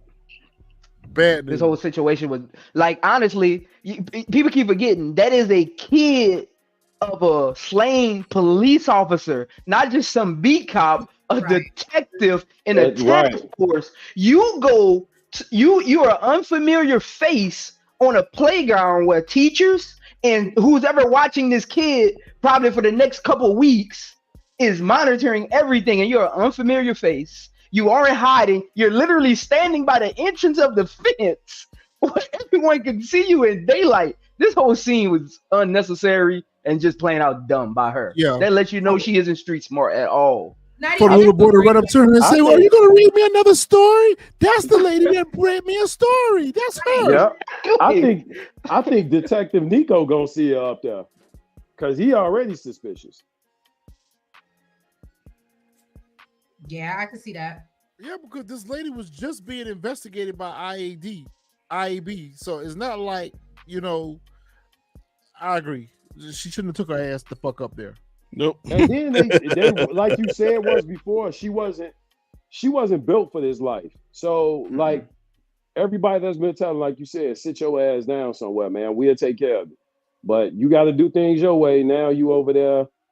Well, I seen the little boy. He's in an orphanage. Well, you gonna go over there and end up going to jail, or Nico gonna end up seeing her. He's gonna start questioning Carter, maybe in the last 2 episodes, and he gonna get some clarity as to what happened. Somebody gonna see her up there. That's gonna be Diana's demise. And then she goes over to Tariq's place. I saw that coming. I She saw that over coming here from a trying to mile go away. half on the baby again. Again. Yeah. Again. It But got it- mad. It got big mad. But it made sense though. It made sense. So Thank you, did. Fred. It did. Thank you. I was just gonna say, I think that they did this because that is for women. That is absolutely reality. After you suffer a miscarriage, you absolutely want to replace Yeah. it. it made sense. Yeah. It made sense. Now I get this whole part. This is the part I'm not sure about the timeline, the time frame. I think But I would have time- found a new baby daddy though. But But the time frame of power, it moves fast. Are you even supposed to be in this No, whole she's situation? not even supposed to be hunching at this Right. point. This is what I'm saying. But, go for me but first. to that That's all I point, want to know. but Marvin, to that Go ahead, point, Retro. to that point, she's actually more fertile now because you're actually more fertile right after a miscarriage. So Yep. that's why she is trying to hunt because she knows the possibility of her getting pregnant is very high. But health wise, she's not supposed to be hunching, right? Not really. That's what I thought. That's what I thought. When I saw this, But women scene, do I'm it like, all the wait a time. minute. Women do it all the I was time. gonna say, yeah. Now, when I saw the scene, I was like, wait a minute, that don't sound right. I Don't mean, look right either. like I told Retro, I said we don't know the timeline of it, so like we don't know if it's the next day, the next week, the next month, because that's how power timeline is. But it made sense as soon as I saw her in Tariq's room. I said I knew exactly what she was trying to do. I said, yeah, she's trying to get pregnant again. I was confused because I was like, yo, you knew for one, when you first got pregnant, Tariq wasn't really open to you being pregnant. So I was like, why are you trying to get pregnant by Tariq again? Number one. I was like, number two, it made it seem like you're in love with Tariq and you want to have his child because he's like, oh, this could change our lives again. So that's the only thing that confused me. I was just like, yo, like, why are you trying to have another one with Tariq again? Like, are you in love with him? We never Right. saw that y'all were in love. So maybe that he saved your life, with the whole situation, after, Detective Felicia, maybe now you're in love with him, but I didn't get it. Like, why are you trying to have another one with Tariq? I got it that you were trying to have another child in general, but I was like, with Tariq, you knew from jump, like he didn't even want the child, and then I was like, yep. I was like, you can't get mad when he grabbed the rubbers, and it was just like, because he didn't want that baby. He didn't want the first one. That was the whole point. Exactly. Well, it's not even about him not wanting it. It's the fact that she didn't want to have a child in the life. When it was at the sonogram, she put him the fuck up out of there because she said, I can't be with you, or something to the effect of, I don't want my baby part of this life. If you're going to still be out here moving work, then this ain't going to work for us. So the fact that you know that he still want to sell drugs, and the fact that you still want to have a baby with him, what? No change. Exactly. You don't want better for yourself? Right. That's what I was going to say. Like, all of that, the fact that she was telling him that she didn't want to have a baby in the life and his lifestyle, and he was having all them dreams and stuff, like. Right. But that's why I can appreciate what's the name? Light skin Keisha. Basically, like, you need to let this thing go. You need to let this fantasy go that you got. And Tariq was just gonna knock her on down. This, I mean, because Tariq's a hoe. Like, Tariq, I mean, Tariq we know that he ain't got no problem sleeping with whoever. Like, he's a hoe. I can't say that. That bed ought to be sitting on bricks by now. Okay. He just had Noma's daughter up there a couple of days ago. Like, he don't care. He don't care. I mean, that's college. You got that twin size. It is what it is. Yeah. Tariq definitely getting his swerve on. She got mad. She storms off or whatever. Kane, you tell the girl you love her already. Just tell her Diana does need therapy, but picture that. How can you go to therapy and say, I'm traumatized because I unalived somebody when my family told me I shouldn't have? Like, you're gonna have to sit with that. That's something she's gonna have to do with. Tariq, you're gonna have to hold that, man. And Tariq told her that. He was like, yo, the pain don't go away. He said, I thought that I was gonna feel better after I did what I did to Ray because of what he did to my sister. But like, no, that shit don't go nowhere. Maybe he should go to she should go to Carter's church and pray. And pray. She already been up there. She already been up there one time. Mm-hmm. Oh, that's I imagine that probably is the same church. Yeah. No, she did, because remember the lady met her and said something to her about the baby. She was up there lighting a candle for Celine. She was up there lighting a candle for Celine. Was it Salim? I thought it was her daddy, but I thought it was Salim because she said my friend. Oh. Can't go over here to Josefina's place and like at this point, let the girl go. Let Josefina go. Because you can't be with her right now in your current situation. No. Like you keep going over here trying to make her understand and be accepting of what you got me in. Like if you want to be with me. But like this shit you got going on with Noma, you fucking around with Noma, I get it. But at this point, if he were to sit down and have a conversation with her and say, yo, I'm working Noma over right now. I'm trying to get in as deep as I can with her so I can take over her shit. Then it would make it more plausible. But this cat and mouse game between them, I don't care. Right. Unless they're setting us up for a spinoff. Unless they're setting us up for the spinoff. Oh, yeah, whatever. Send her a text at this point. Yeah, send her a text like, yo, my Nose bad. wide open. Yeah, nose wide open. That's what that's Monet gonna get tells him all the time. So does anybody else think that this is gonna get Effie unalive? Because Noma made it clear whatever you and Kane had going on, because we're getting married, that's no longer happening. Whether it was for business or not. Nope. She did say that. And now I actually think Effie gonna get Kane out of jam. I actually think Effie's gonna get Kane out of a jam. Oh, okay. Well, I mean, that's what she do.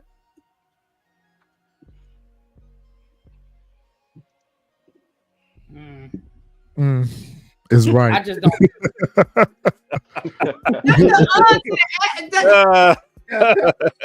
Why y'all do Effie like that? I don't know what to say about Josefina and Kane. I mean, I like the energy. I like the energy between the two of them or whatever, but it's just no progression. I guess that's what my issue is. We've seen this scene with Kane and Effie 6 times already. It's no different than the last scene. So I just like, I need y'all to do something with the two characters or just let this go. Because this back and forth, this love triangle shit, it just... And see... Why does everyone have to be in a love triangle on Power? I guess that's my thing. And Retro, to your point, I think Effie and Kane, if they actually were going to try to like write them together, it still doesn't make sense because Effie is trying to leave the life and go do this robotics thing. And Kane is clearly just a seasoned criminal. This is who he is. That's who he's going to be for the rest of his life. I feel like I don't ever see him changing. So it's almost like a Diana Tariq situation. Why are we even doing this? Because I know I don't want this lifestyle. Mm-hmm. Yep. And it ain't going nowhere. Right. And it ain't going nowhere. It ain't going nowhere. So they meet up with Carter and Drew to try to give up some information on Noma about the jet supplier part company and whatever. And they thought that it is going to be their ticket out from up under Carter. Carter's basically like, you work for me until I tell you you don't. Right. So, like, what made you think that was going to make him be like, oh, okay, we even now. You're out. Right. No. Thank you for the information. You did what I told you to do, but you ain't going nowhere. You work for me until I say you don't. Right. Monet run up on Drew, and she tries to use this as the opportunity to appeal to Drew. Drew, what are you doing here? You just Carter's do boy now? What happened to your art? What happened to you? What did she say? What happened to your art? Are you using Carter as your replacement father? And he was now like, she care about his art. Now she care about the fact that he's been trying to do art since season 1. Now you care about the man art. Like, child. Didn't she throw it away? Didn't she remember she threw it away because she wanted him to be in the game? Didn't she throw his art away? Like, the fuck? Don't understand that, man. You say what the fuck? I'm sorry, because I'm just like, now all of a sudden you're gonna use it as a play. What about your art? Like, you've been telling him fuck that art for 3 seasons. Well, right. she was trying to pull on his heartstrings. That's exactly what she was doing. That, but it was so, yeah. But it was so obvious. Like, no, but yeah, because we all know she didn't care. We seen since he was a child, she didn't give a damn about his art. Absolutely not. Uh, Oh God. Not oh God. he Nobody should have cares. put a Drew. He should have put a Drew and put the pillow on her face or something, or Oh God. pull the cord. Can I tell you? I thought that was low key gonna happen. Like I thought she was still gonna be in a bed, like in the state she's in, and he wanted to end her suffering. And I literally, I don't know why I saw that playing out. So it's not too far removed, retro. He 'cause I- finna suffer. He finna suffer now that she don't woke up because she finna Right. talk. She finna talk and tell. That's Can you hear me, crazy. bro? He was a fool for that shit. Man. He was a straight up fool for that one. That was just dumb. That was dumb. You done went over there and sold yourself out. Now you going to jail. No, I got a theory for that. Oh, So he calls Tariq and get Tariq in mixed up in mess, as if Tariq don't have enough problems or enough bodies. Right. attached to him. You want to Right. add? You want to add to that list? You want to add to that list? well, Okay. because remember before, I think Brayden has always been kind of scary, which is why people really feel like he can't be the next Tommy, right? So I absolutely see him calling Tariq. Like it made sense to me because we know he's scary and he knows he needs his muscle basically. He can go there and but he His needs hype man.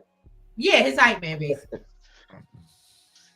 He needs He Tariq to remind me of gas him Flavor up. Flav. He remind me of Flavor Flav, just goofy, silly.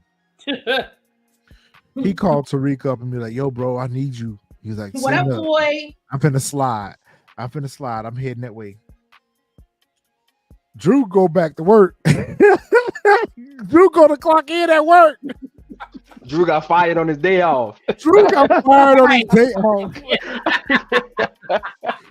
Drew getting ready to go hit the clock, and there is no job for you anymore, Drew. Oh Hey, Buddy man, was- they done sold Buddy your was whole, paid to stay there and sold wait your for him whole to come job, too. bro. Hey, Buddy was paid to stay there and wait just to give him that note. Buddy tell him that, yo, the building has been bought, and I was told to give you this note. So me and wifey decided we like the building. Love Kate.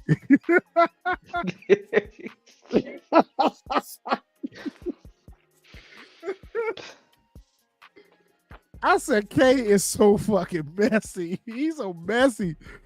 He said, me and wifey decided we like the building. Love Kane. He's like, motherfucker. The fact that he was able to get back in the Kane's penthouse, like you ain't changed the locks, you ain't took him off the list, nothing. That part. Man. And the fact that you were able to go in here and see that our message gonna catch y'all up. Those of you who have MacBooks and have the iMessage, just know that your text messages on your phone Right there. is on that laptop. That's Not got Kane caught necessarily. up. You said, "Well, oh yeah, you have to log into it. You have to log into it." But obviously, Kane was logged into his iMessenger. But look, Boy, man. you know, went through about 20 messages to find this one message that says shipment tonight. That's it. Come on, you're I playing. was with my confused because I was trying to figure out how he even got back in the penthouse That part. without Ooh. anybody seeing, and then he got into this office or whatever. How did he get in that penthouse? That's where I got confused at, because when I'm pretty sure when Kane kicked him out, like Should've locks took him off got the list. changed, etc. or Yeah, whatever. took him off the Yeah, list. because Kane put that. Remember how on him and Tasha told him, did he go was like, when she put him out? She took him off the list. yeah.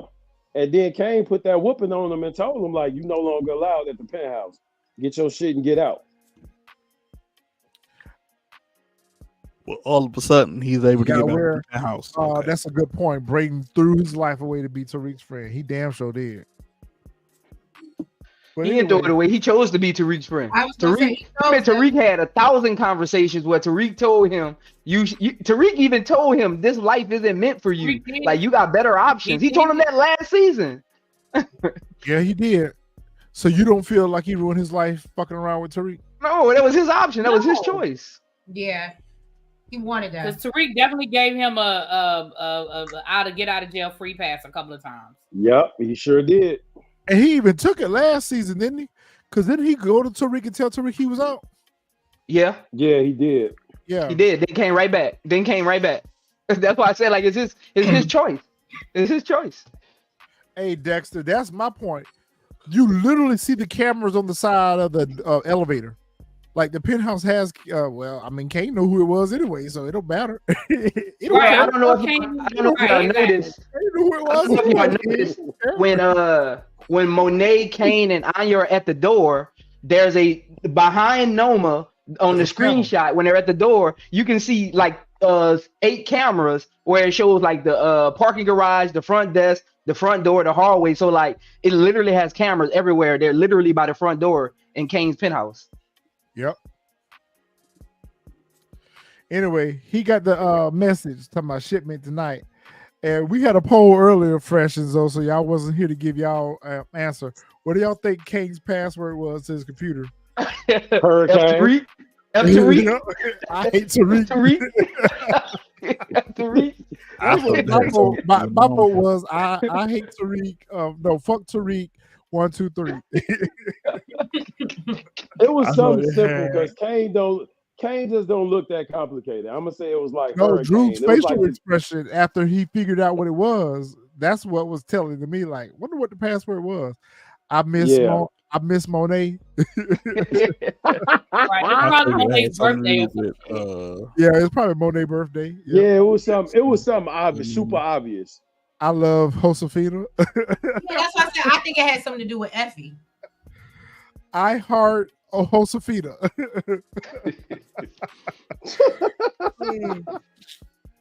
Drew run over there just like a good puppy and bring the newspaper to his master and give the information to Carter. And Carter like, you sure this is factual information? And Drew like, yeah, it is.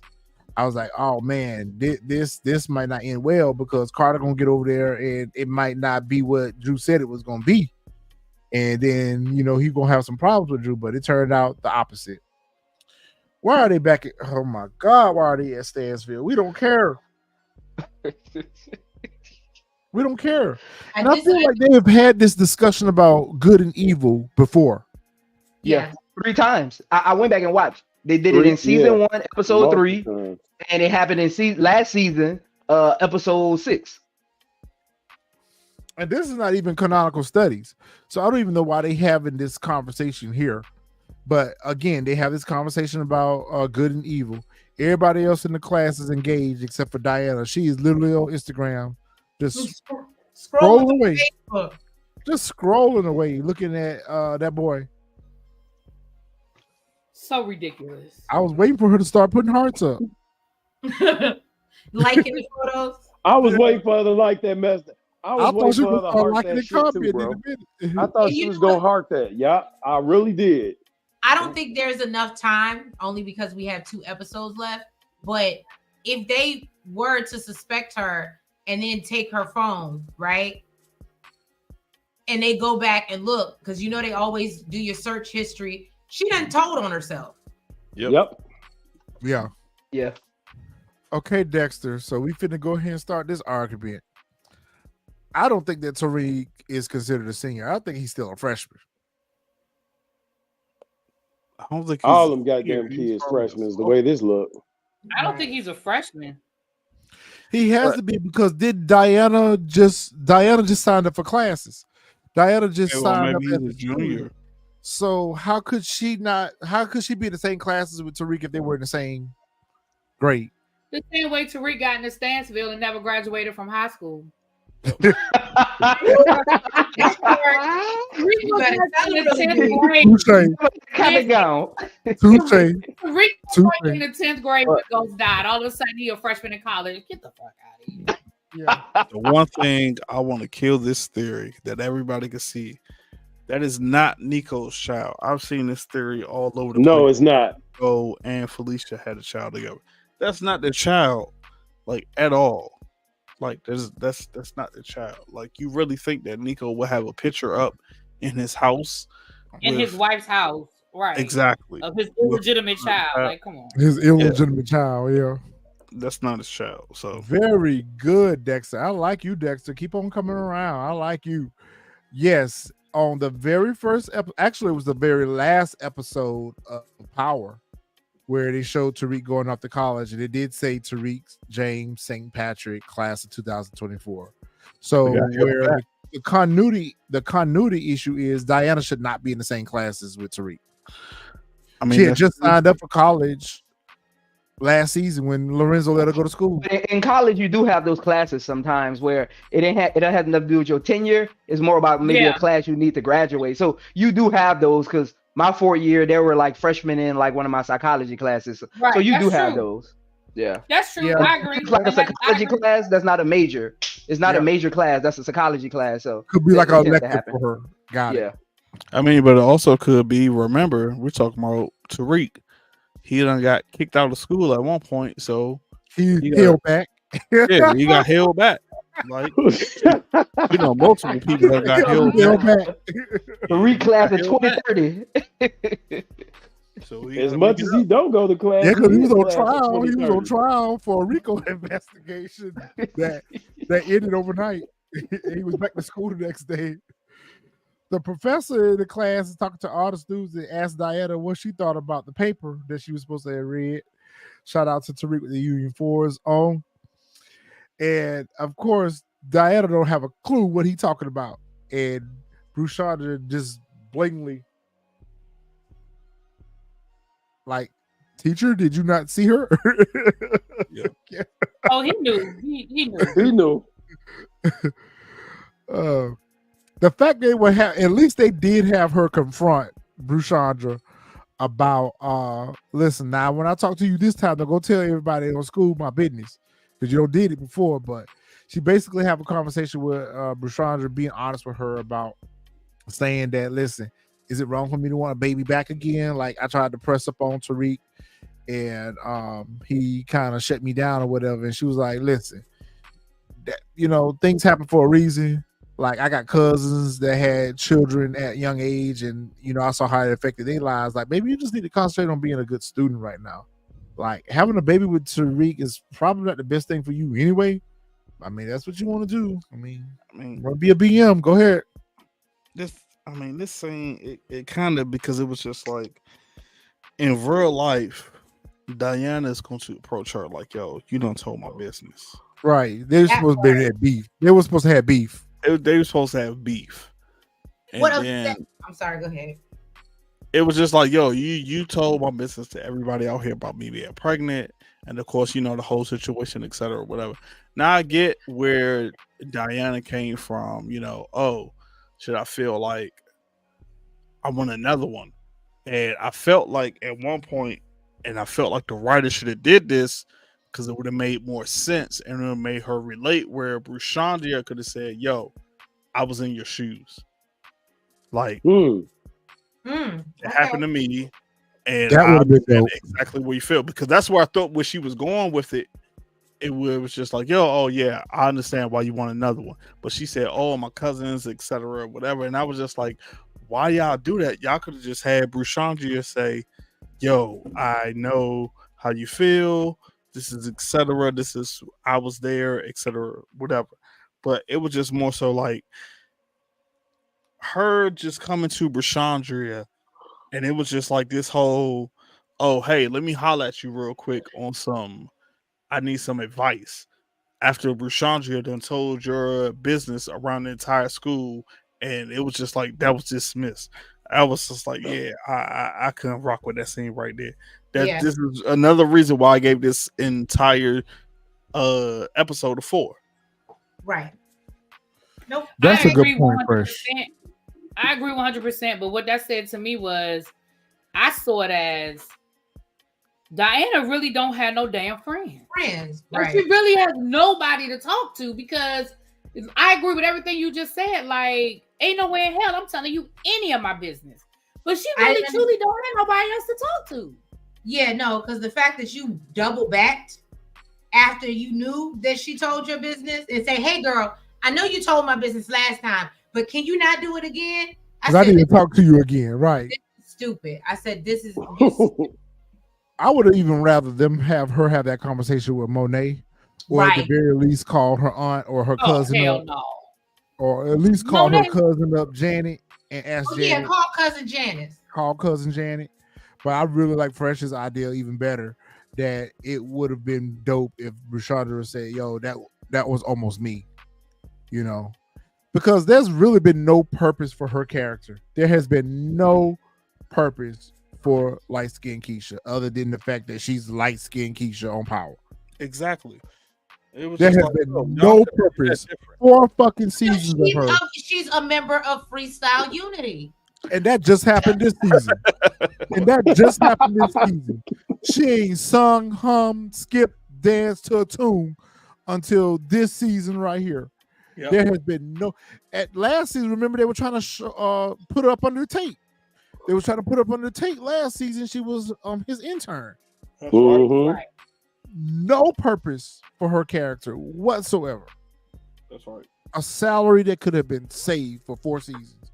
There's been no character development for her at all. And she always has to Dang. play the roommate. You know what I mean? The roommate of the one that we see with Elle. Wasn't she roommates or at one point roommate with who was No, roommate? she was roommates with Lauren, wasn't she? Yeah. And then she who was Brayden's sister's roommate? Diana. Oh, okay, Diana. Okay. And remember, she always got to be in the mix of some drugs because she was mixed up in the drug situation with Lauren. Right. Now she mixed up in the drug situation with Elle. No purpose for her. I like her, but she shouldn't have been past season 1 or 2 at best. No, I agree. Josefina get a text from Kane Yes, saying I you told still y'all hate me. so. She didn't even get a chance to respond back to her before her mama. Told y'all so. Her mama rolled up on her. And ain't this the lady from The Sopranos? Yep. Yep. And That's from my girl. Familiar. and thought she you were was from Sons of Anarchy too. She was a dope fiend on there. I don't Yep, know about yep, that, but she I was know on her from Sunday Sopranos. Yeah, Adriana. Yep. I Yeah, thought that's she my looked familiar. Yep. Um, Adriana. Ain't she white? white, Yeah, right? she's Italian. White Like, and Italian, right? So that means Effie's Yeah. mixed with white and Hispanic, maybe. I Her last name is Morales. So I've been back and forth with this after I saw this. First off, remember I told y'all I don't know, episode 3, we was gonna see Effie's mom. I told y'all, I said we're gonna see her mom. I have like 2 things.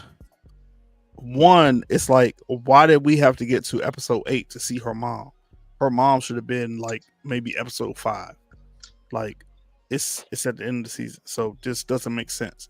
So the only 2 things I could think of is, one, that is not her real mother, and that's her foster mother, or that is her real mother, and the so-called guy that she said, Richard that touched her, etc., whatever. Like that's her whatchamacallit, because that's what she named her. So, but I told y'all, I can't remember episode 2, episode 3. I told y'all we want to get Effie's mom. I kept telling y'all, I said, yo, we're going to see Effie's mom.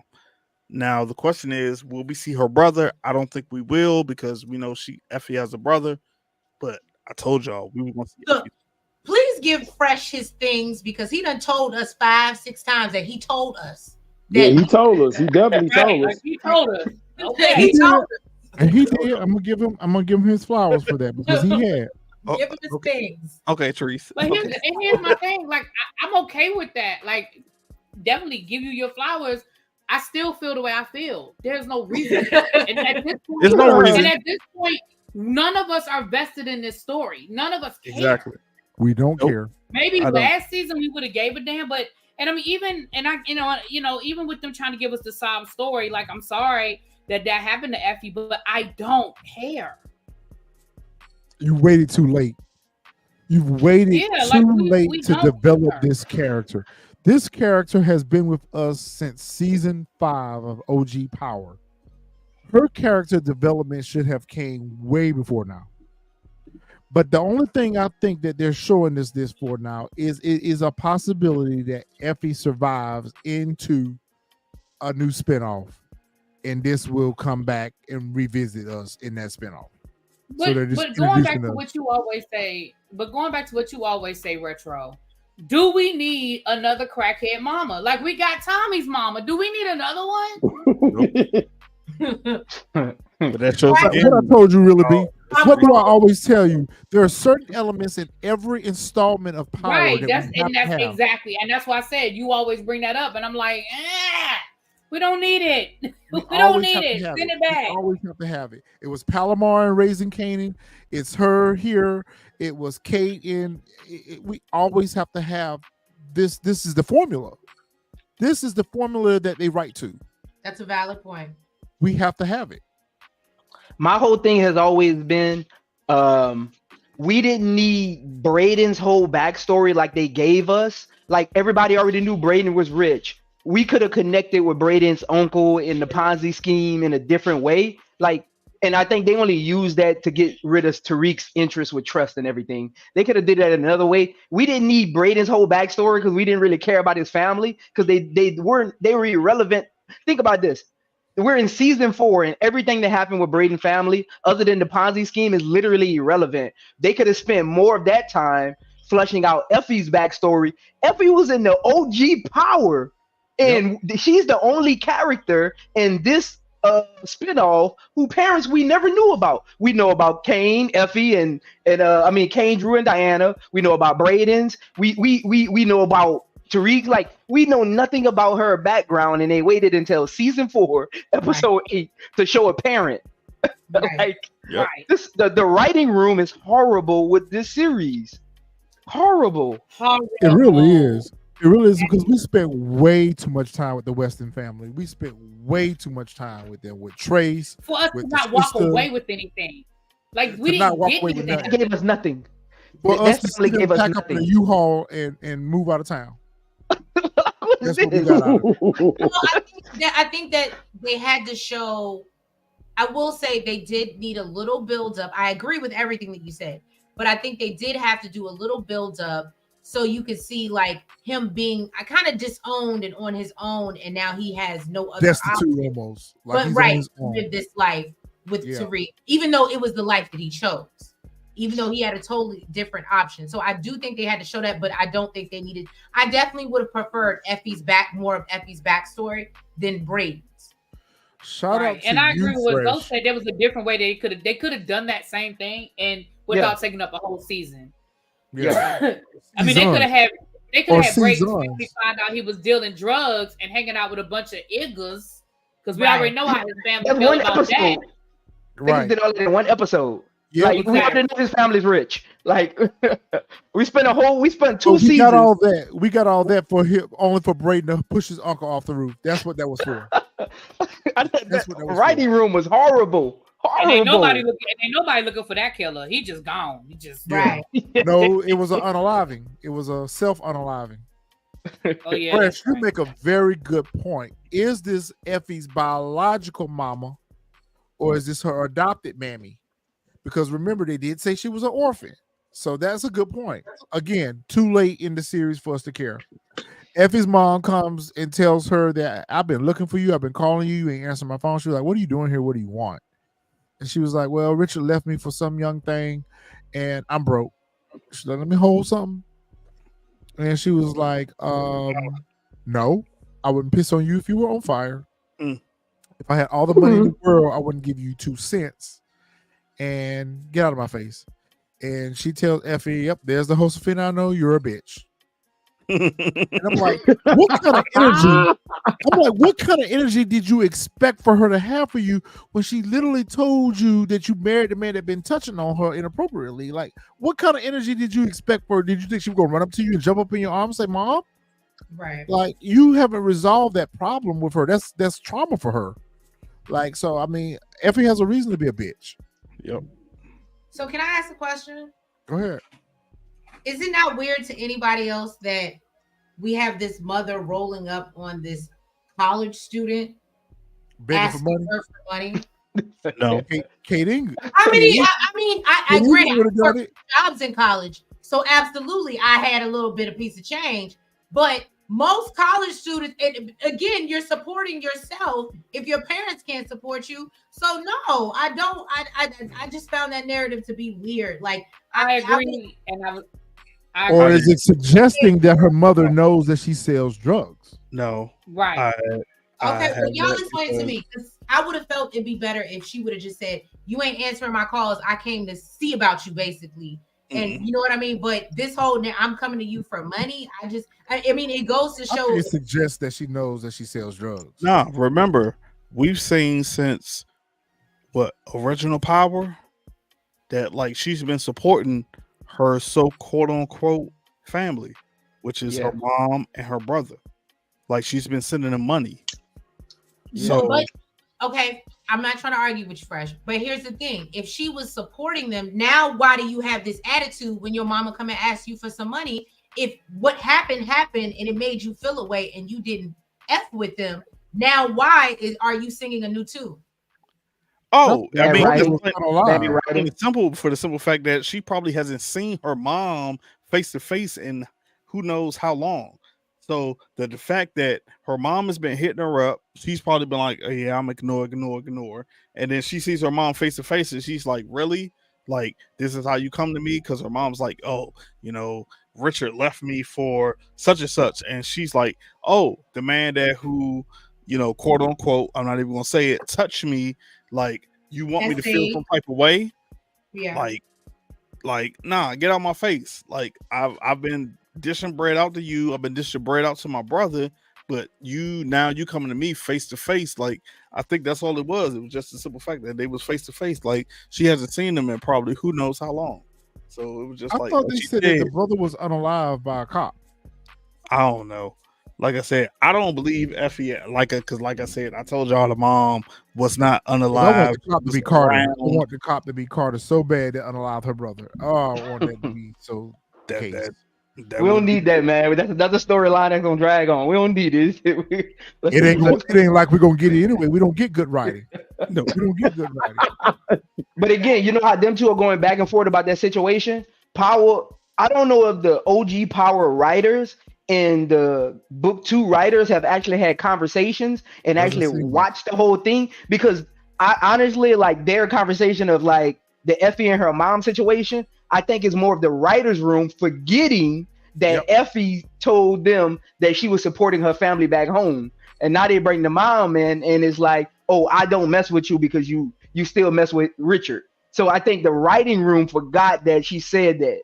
So like, yeah, I think it's just everywhere in another storyline. That should be a requirement before any new writers come into the writing room, that they go back and watch previous seasons, previous installments before they start writing for this one, because they're just writing just to be writing, but they're not. The continuity is what's missing. Yeah. And for me, when you have a spinoff from show to show to show, you look for that continuity. Otherwise, it's not a spinoff; it's just a new show. Yep. So Monet is another person that spends so much time up here at Stansfield with no reason to be there. Dressed in all this scene right here. You don't got no business up there. What you got? Zeke no gone. reason to be there. Zeke is gone. She don't got no business up at Stansfield. She got to go see her other son. Go ahead, take the scene, somebody. So, all right, I'll take it. So, Monet shows up to the Stansfield campus and she's talking to Tariq on how they have to get rid of Detective Carter. And they go through this whole scene, you know, oh yeah, we got to figure it out. We got to take him out, etc. Whatever. Long story short, I didn't understand because I was just like, yo, Zeke is gone. Your family's been in the news. Your daughter goes to college there. Why are you there? She even coming to see her. not only that, we're with Tariq, his whole situation where he got locked up on Stansfield campus in front of everybody. To somebody's point, this makes me not want to send my kid to college. The fact that anybody can just come up on campus. I have something to say, and I don't think nobody realized it. Tariq and Monet, and I think whoever cut this episode, because I watched the interview with Brayden, and he was mad that they cut out the scene where, remember when Brayden breaks when they go sneak into the house to get the laptop? The writer's room cut that scene out. I think I think this is a mess up because nobody's realizing it. I wrote scripts in college, so I kind of like be paying attention to it. Monet and Tariq have the same conversation twice. They have the same conversation at the bar. They have the same conversation twice, and no one noticed it. Like they have the same conversation twice. Yeah, I noticed it because I said it in my review. I was like, "Is it we've been having these same conversations? Like I didn't see any progression, and half of these scenes there was no reason for it. Like nothing happened." This scene could have been cut because he is absolutely right. They had already addressed that at Monet's bar. So the only thing I could chalk it up to while they were having the conversation again was plan A didn't work, was plan B. Because remember, plan A was when they went over to the penthouse and they thought they were going to get Noma to take care of their Carter problem for them, but that's when Noma hit them with the flex. She was marrying Kane and all that, so that kind of just threw off their planning on what they wanted Noma to do. So I felt like, okay, now we got to come up with an alternative now because this shit didn't work. Instead of them saying it that way, I think that's the whole purpose of the secondary meeting. That makes sense. Drew don't snitch, told, telling. Carter pulls up. This is another scene that we really didn't need. We did. I mean, they could have summed that up by Kane just getting a text message from one of his goons that the shipment got hit by NYPD task force. And then we could have got the text message from Drew saying, "Sorry about your guns," with the frowny face. We didn't need to see the actual thing go down. Because y'all could have spent time on something else. And I'm still lost. Go ahead, Retro. No, go ahead. No, I'm just lost because I'm just like, yo, at the end of the day, y'all family. So it's like, what y'all trying to do? Like, y'all not going to take each other out. Y'all not going to unalive on each other. So it's like, what y'all trying to do? Like, what's the end goal? It's like Willie B said, sibling rivalry. It's sibling rivalry that nobody has put their foot down and say, okay, enough is enough. Like, I feel like Monet should have been on pulled them together and said, like, yeah, y'all family, y'all brothers, y'all need to get over this shit. I don't even think Monet know they doing it. She too busy running behind Tariq, trying to figure out what the plan is. She don't even know they playing scavenger hunt with each other and shit. She worried about her grandbaby. That's true. Again, they both young, so it's just young petty rivalry. Like they don't even realize the impact that they so young and so unaware. They don't realize the impact of what they doing will have down the line. It's just everywhere. It's just everywhere. That shows none of them are capable of being a leader. Good point, Zoe. I'm sorry. Me and Treese were talking about this. We automatically thought that Tate would spin the block. Well, Davis would spin the block and go back to Tate to try to help with the government contracts. Again, we are introduced to a new character when this could have been a way to keep Tate into the mix. Right. They're doing my baby wrong. I don't understand it. I do not understand it. Especially since they have shown us all throughout Power that Tate is that dude that y'all go to get that work done, that dirty work done. The fact that they keep going to all these other dirty politicians when the dirty politician we want to see, they ain't showing. Right. So I agree with Really B. I think Tate was working on another project and he only had limited availability. Nah, it was just but I think it was just more so once Carter told him it's what it was. He just took his word for it. So unless this ain't got nothing to do with Carter. But I'm saying like Carter told him like, hey, we got the person that took out your brother. So at that point, he's like, his hands is washed, he's done.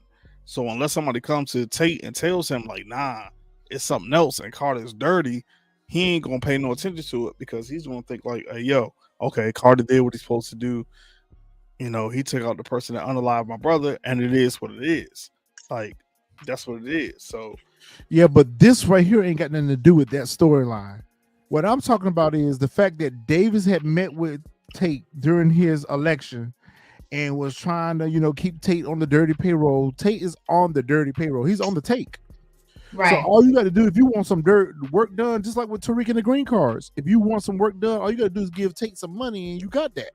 The fact that they're using other characters to facilitate this and not Tate, it just doesn't make sense. That's the It's part wasted. about it. Why are It's we wasted. introducing new characters on episode 8 of the final season? That doesn't make sense. When that could have very well been a conversation that Noma was having with Tate, and that would have been a reason for them to keep Tate around, for him to find out that Carter was the one that unalived his brother. Right now, you even have Tate on the scene. This would have been a perfect way to keep him into the story, keep him intertwined with the characters, for him to eventually find out that it was Carter that unalived his brother. This shit right here is just wasted time. Sterling Reynolds, Wiley Adams. We don't need them. We didn't need them. No. Noma meeting with this dude, and she trying to press up on him that she need these government contracts or whatever. And they were right to the point where they were getting ready to start talking about, well, I can make that happen for you if, when David shows up and avails him services, and he slides Noma a note under the table, just like he did with Diana when he went to that interrogation about Sachs, and told, like, look, the feds are watching. Let's go. Dinner is over. Get your purse and your keys and let's go. He good at sliding them notes, ain't he? He good at sliding them notes. I like how they did this. But I feel like, I don't know if you was on Fresh, but I feel like this right here is this is Davis's this could get Davis caught up. Yeah. I mean, I kind of felt it, but at the same time, it was more so like he didn't reveal where he got the info, because he said he had an inside man inside of Carter's task force later on. Thank you, DeMarcus. I'm so glad somebody brought this back up. What happened to Diana's charges? What happened to Diana's charges? That is exactly what they were using Tate for. They were using Tate for to commute or whatever it is that you call, to get rid of Diana's charges. What happened to him? I mean, that goes with power.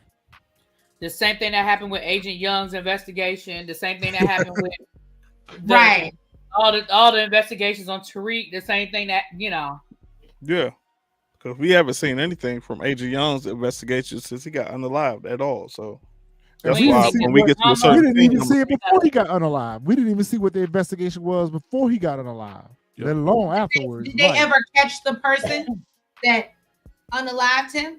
Yeah, nope. Carter was talking to him just a while ago.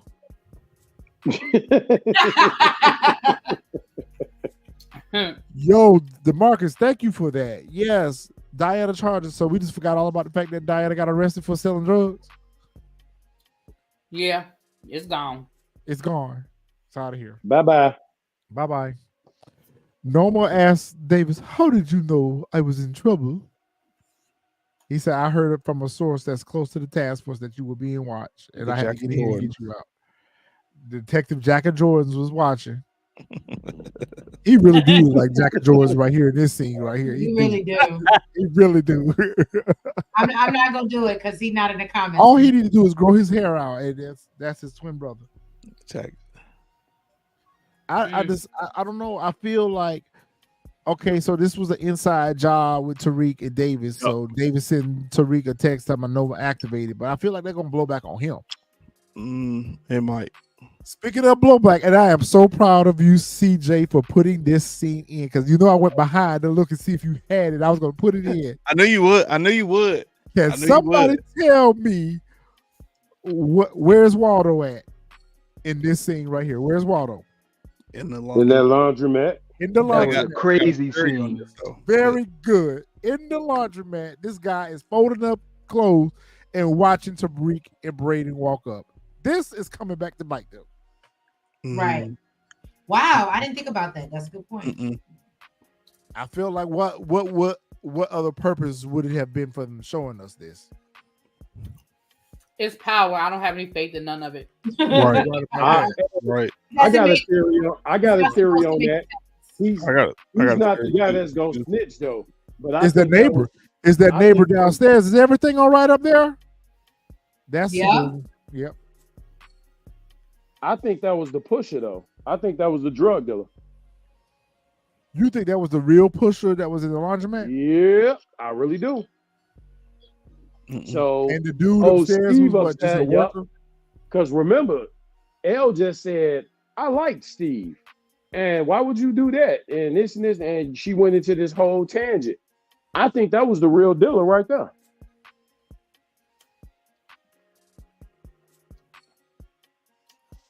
See, I thought about that too, DeMarcus, that Don could probably tell Noma that Davis is dirty. He working both sides. So we'll see if that happens. I don't know, Marvo. That could be. That could be. No, I think it is like because that's a good point because even when Tariq and Brayden break in there, oh boy looks confused. Like if you really pay attention to the scene, he looks confused. He doesn't want to actually do the drugs. Like he just looks unaware of the whole situation. Yeah. And Yep. like so that's a good take on that. I think he actually is the actual pusher because I think the other drug dude he dealer was just in the laundromat. yeah, he just looks unaware. Like, go back and really watch the scene and watch his interaction. Like, it looks like he has no idea what's going on right now, the entire time. I mean, of course, when you hide and somebody roll up with you with the straps, you're gonna be like, what? I mean, he even told them like, nah, this batch wasn't laced. And that's what made Brayden tell him, like, okay, if it's not laced, well then take a hit. Tariq should have threw them hands at This Brayden was right Tommy there. 2.0. This was little Tommy as This was Ghost and Tommy. Tommy. Yes, I said the same thing. This was Ghost and Tommy right here. Yeah. This reminded me of that scene. I don't know. We've had two scenes of this in Power. The one that stands out to me the most is when Ghost was unaliving the Latin dude at the warehouse when they Yep. hit him with the nail gun, and he Yep. was trying to get information out of him about Dre. Tommy has done the same thing that he's done an impulsive unaliving before they could get information out of him. And Tariq is like, what is the point? Like, the dude was getting ready to unalive anyway because you made him snort all that tainted product. Like, you didn't even have to do that. Like, he was like, if we were coming here to do that, we would have came in differently. But Right. like, you don't came in, we don't been seen. Our prints all over the place, and you ain't even got no silencer on the weapon. And this dummy climbing out the fire escape just like his daddy did, with no glove on. Mm. That's how your daddy got caught up. But he's so smart. You smarter than your daddy. You know I had to be messy fresh. You smarter than your daddy. You smarter than your daddy. But why you did the same thing?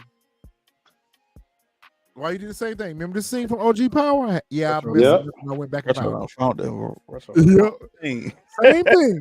Same thing, but you smarter than your daddy, though. You smarter than your daddy, but you did the same thing. So I feel like this is going to come back and haunt Tariq and Brayden.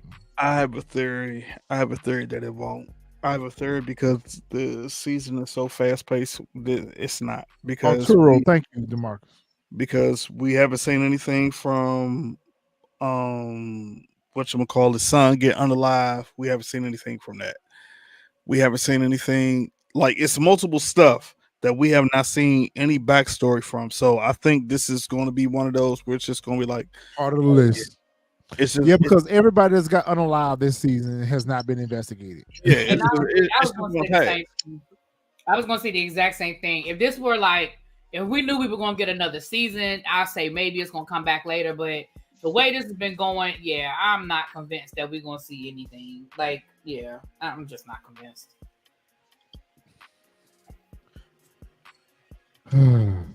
Noma and Kane are out here. And the crazy part about it is, Noma, you trying to move clandestinely, but you all out here in these streets doing business. Like, what if Nico was wearing a wire? What if he was wearing a wire? You implicating yourself. Like, I thought that was the whole purpose of you having Kane. Like, when Obi was around, you didn't see Noma out here in these streets. Obi was the one who went and handled everything. Like, she out here That's taking facts. She out here taking meetings with the police. What the fuck I are you have- doing, Noma? questions on this because I'm confused on how last episode, how did they know to go to his crib? Number one. Number two, I said that last week. how Kane just out of nowhere, and we haven't seen Detective Ramirez since what, episode. I mean, since season 2. Like he just happened to keep his badge, and then 3. How did y'all know he was the one that is in Detective Carter's camp and he can be bought? Like They there said was no backstory to show. Like he just pops up. Oh yeah, he's the one. We could buy him. Like there was nothing. that's true, but I thought he also said that Monet and Tariq told him that this was one of Carter's guys and he dirty. Now, Effie had the paperwork. Remember, Kane in last Yeah. episode, Kane took the paperwork from Effie saying we can use this. So Right. Kane knows all of Don Carter's affiliates. Okay.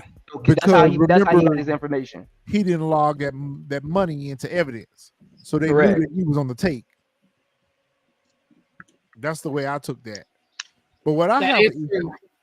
what I have an issue with is the fact that he's not rolling on Carter. We've seen him these last 2 episodes side eye Carter the entire time. Like I thought he would have took this opportunity. I don't understand what angle Nico is working. And you're right, Dexter. Ain't nobody on campus look for Celine. He ain't came to work. He ain't been in class. College dropout. He takes $50,000 from Noma to take the meeting. Told her that he needed $1 million before he would before he would roll down on Carter, and he needed to be on payroll. And I really thought he was going to set him up. I really thought that he was going to set Carter up, and they were going to end up taking him out after they got rid of Carter. Yeah, But I'm not sure what angle Nico's playing either. I don't understand what they're trying to do with him. And all they're doing is reiterating what we already know. So all they're doing is reiterating what we already know, that Carter is doing all this because he feels like justice needs to be served for his wife, and he's talking to his wife and all that stuff. We already knew that. When he met with Carter right here in this scene right here, he did not tell Carter that he took the $50,000 from him. So okay, he working an angle. He working an angle. But I thought that okay, this is part of the setup.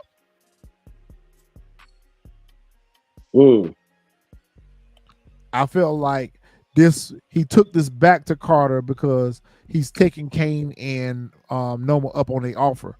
But this is part of the setup to get Carter in front of Kane and Noma, and then they're gonna deal with Carter, and then he's gonna come back and try to collect, and then they're gonna drop him too. That's the way I took it. That's good. I like that angle because if you think about it, Carter even told Noma that him and Nico's been together for a while. So I think Nico really knows how Carter moves, and he knows the only way to set him up is to actually get him in front of the person. Yeah, so that's a good angle. Yes, I felt like that's the only way that would actually work. Because he already side-eyed him about the Tate situation. He side-eyed him about Felicia. So he was like, you know what? I don't make me $50,000. Because if he would have told Carter about the $50,000, that would have been, okay, yeah, he team Carter. But the fact that he did not tell him about the money and gave him the rest of the story, but you just omitted that part, I said, oh, yeah, he's setting him up. And then just given the fact that, I think his suspicion is growing overall. Yeah, his suspicion is definitely growing. By the moment, every interaction with Carter, his suspicion is growing. Yep, I agree with that. And this guy, dummy right here, he done went set on the girl lap and everything. Just dummy, just dumb, and dumb. Listen, if I put in that kind of work for any of y'all, I ain't coming back to tell you about it. You put in work and you come back and bragging about it like she's supposed to give you an award or you're best boyfriend of the year. Oh, thanks for doing that for me. Like that's Tommy would have never. She hit with the I like Steve. I like him. Look, right here, he should have pulled a Drew. He should have put his hand over her face. Because she is telling you right now that she finna go tell. She finna go tell you, bro. She finna go tell. So, what do you think is going to happen with this? Jail. Nope. I Another think thing unalive. that it's just as again they're fast forwarding the season, so it's just going to be one of them joints. Oh, we saw it. We won't see Elle no more. We're not even going to see the whole situation. I'll be shocked if we do. So the way I picture it is that she is going to tell. She's going to talk. But it's going to end up falling in Carter's hands somehow, some way. It's not going to get into real police hands. I feel like it's going to fall into Carter's hands some way, some shape, form, or fashion. And they're going to use that as just more leverage against Tariq and Brayden. But the Brayden's going to have to spin the block and go get rid of Elle at Tariq's request. Well, Tariq going to do it himself. Or Tariq going to do it, but it's stupid. They could have just let her pass on from the overdose. Like, I don't know. This is a plot device. That's all. It's a plot device. Oh my God! Back at Effie comes over. How many times have we seen this scene over and over again? She come over, show him his social media profile. He tells her that I got your back no matter what, and I'm riding for you, and blah blah blah blah blah. I don't care. Don't care. Don't care. Don't care. Do y'all think that this is legit? Because Noma, she played that. She played a very good hand. She played a real nice hand. No, this ain't legit. Like, this, you know that saying, enemy of my enemy is a friend of mine, and common enemy, why not common goal? I like that. No, this ain't annoy me because if you are quote unquote a so-called boss, or you're quote unquote, you're running a mega multi-million criminal syndicate, you're not going to tell an officer of the law, say, oh yeah, Tariq and whatchamacallit, they told me that you were on to us. You're not going to say that at all. Like that was the problem I had with this right here. I don't care who you are. If you're in that life, you're not going to say, "Oh yeah, Tariq and Monet told me you were on to me." Nah, you wouldn't even mention that at all. Like, so the fact that she even mentioned that was the problem. That I was just like, "Yo, you just really going to mention that?" And then he comes off as to, "Oh well, yeah, Tariq and Monet told me about." Like that was that's where the writing got messed up, and that's why I saw it was like, "Yo, y'all rushing it," because ain't no real boss out there in this life is going to say that at all. They're not going to give up their source to say, "Oh, yo, who told me that you're on to me?" She would have played her cards to a certain point where it's just like, "Yo, who are you? Like, what you got on me?" She would have, she would have read the room. She would have checked his temperature. But the fact that she just come out and say, "Oh yeah, Tariq and Monet told me you're on to me." Nah, bro. That's why I feel like it's part of the setup. That's why I feel like it's part of the setup to take down Carter. Mm-hmm. No, DeMarcus, please no. We don't need Noma going to bed with nobody else. No, no. She don't gave up enough. No. She don't have no more to give. Noma gotta have a life too. She don't have it. She getting all her life from Kane right now. We don't need Kane and Davis. We don't need a Detective Carter and Noma scene. No, it's unnecessary. It's I definitely thought it was gonna happen. I'm not gonna lie to you. No. They rarely give him love scenes anyway, and he just plays the crazed, deranged person. No, we don't need that.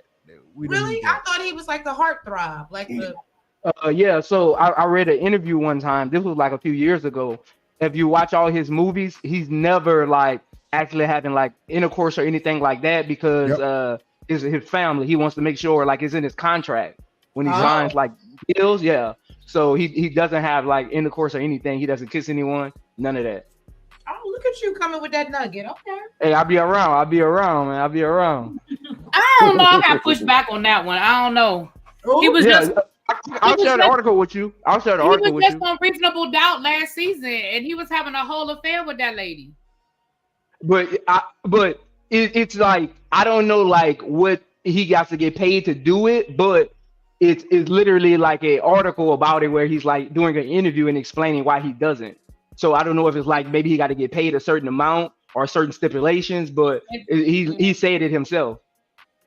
That's interesting. Okay. I don't really see many things where he's got love scenes. But either way, I don't know. I'd have to go back and look. But I know last season, like I know they had sex last season. I don't know how explicit the love scene was, but But well, with it is power, what it is, child. It is what it is. Xavier talking about she gave up enough. Yes, she has. She don't gave up plenty. I mean, she don't need to give up more. All right, so we finally made it through this episode. So we're gonna talk about next week. Tariq's sitting in the whip like he getting ready to be the apex predator. And if I hear that one more time, I'm just gonna throw something into my TV.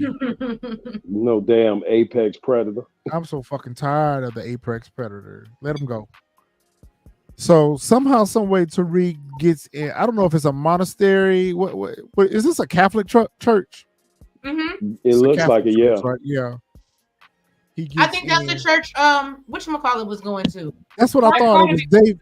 I'm not Davis, but Carter. Cuckoo Church. Yeah. Okay. Yeah, it's the same. It's the same church. So somehow, some way, they find out when he comes to do his confessionals or whatever, and Tariq has gotten in there and putting the silence on. And I'm thinking to myself, what happens here to prevent him from doing that? Because that would have been a perfect way to take him out. That would have been a perfect way to take him out, but obviously that doesn't happen. So I'm just wondering what happened to create that from happening. I think maybe something Carter says, or he just realized, like, yo, I'm in church. I ain't about to unalive this man in church. Well, like, I'm gonna tell you exactly what it is. You know what Carter's get out of jail free card is? Who Noma? wants? Nope. You know what Carter's get out of free jail card is? I love Jesus. Tasha St. Patrick.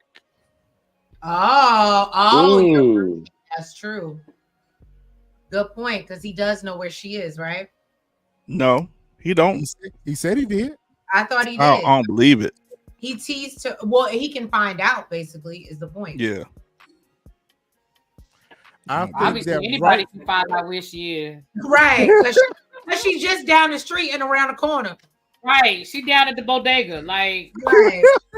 She stayed on top of the bodega, right? Everybody know where she at. Everybody don't been over to her Right. house. Shit. Everybody don't been over there. Tommy don't been over there. Yeah, she Nico worked don't at been Harbor over Freight. there. Sax don't been over there. Everybody know where she at.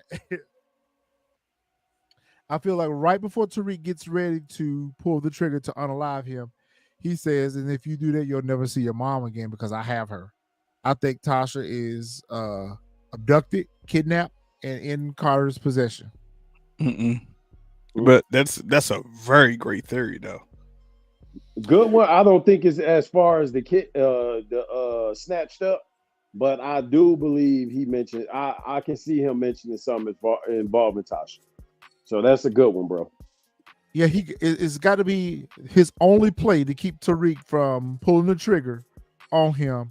Would have to be something that Tariq is going to have to rethink. Yeah, he definitely mentioned something regarding Tasha. I can agree with that. They ain't being snatched up though. Right here, he pulls the curtain back like he's getting ready to pull the trigger. I mean, the pastor could walk up on. That's true. The pastor was like, "Nah, y'all ain't gonna have this shit up in here." I think he already got rid of the pastor. Like got the pastor up out of there. Yeah, he got rid of. Because remember, he's sitting inside the confessional here. That's where the pastor. Because remember, if you saw the whatchamacallit, I think it was Davis that said, "Yo, you got to get rid of him." So he's loading up, like, "Yo, I'm about to get ready to whatchamacallit," and he just don't have that chance. And then I think he probably has like that. Maybe he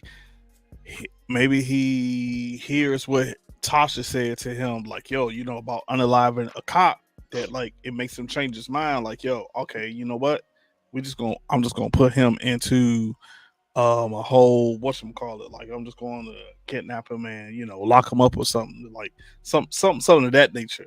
Like I don't think it's gonna be anything. I mean, Racho, you right though. It could be something with his mom, but I have a feeling like it's gonna be something along that line. He gonna have that guilty conscience, and he's not gonna do it. That's why he's not gonna do it. Tariq don't have no guilty conscience about nothing. Nothing. When it I comes don't to, think that's it. I don't think. Yeah, That's, I don't think that's it's Tasha, but I don't think that's it either. no, the reason why I say it's Tasha is when when Carter met Tariq, he threw Tasha in his face. He absolutely threw Tasha in his face, and he knew that was he did. weak point. Yeah, but I feel like for him to be able to use Tasha, that means he would have to have anticipated that Tariq was getting ready to roll up on him. I mean, I don't know. In my back pocket. Just like the surveillance video is, if it's not Tasha, then he's going to tell him I got him on video. Now Zion. Oh, you know what? I got it. Time to have a conversation. Why does Tariq give him time to talk? The same reason why Diana gave Felicia all the time in the world to struggle with her, put a bag Felicia over her face. Tariq's supposed to know what the hell he's doing. I got it. He's going to throw up the video of him and Brayden unalive Zion. That's another good one. That video. So that's where it's going to come to, where it's one of the two. It's going to either be about that video or about his mammy. One of the two. But would the video matter? Because didn't Felicia say she deleted it off the server and she had the only copy? No, that's not what he had her phone. Remember, he kept it. He had her phone. He kept her phone. Tariq with. If Tariq was smart, he would just take the phone. How? He don't know. Right. He don't know that's the only copy. He don't know it's the only copy. Okay, I got you. Davis getting ready to load up the strap. He getting ready to bust shots. I told y'all. He not new to this. He true to this. He not new to this. He true to this. I don't think he want to laugh nobody. I think that's just like a precaution just to make sure that he good. He probably meeting up with Noma or something. That's what I was saying. I think it's at Noma wedding. Everybody strapping up to go in there. Yep.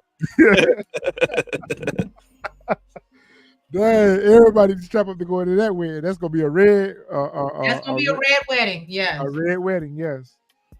Now I'm not gonna lie. In this scene right here, I feel like this is where we say goodbye to Davis. I don't. I feel like this is where he get dropped off at.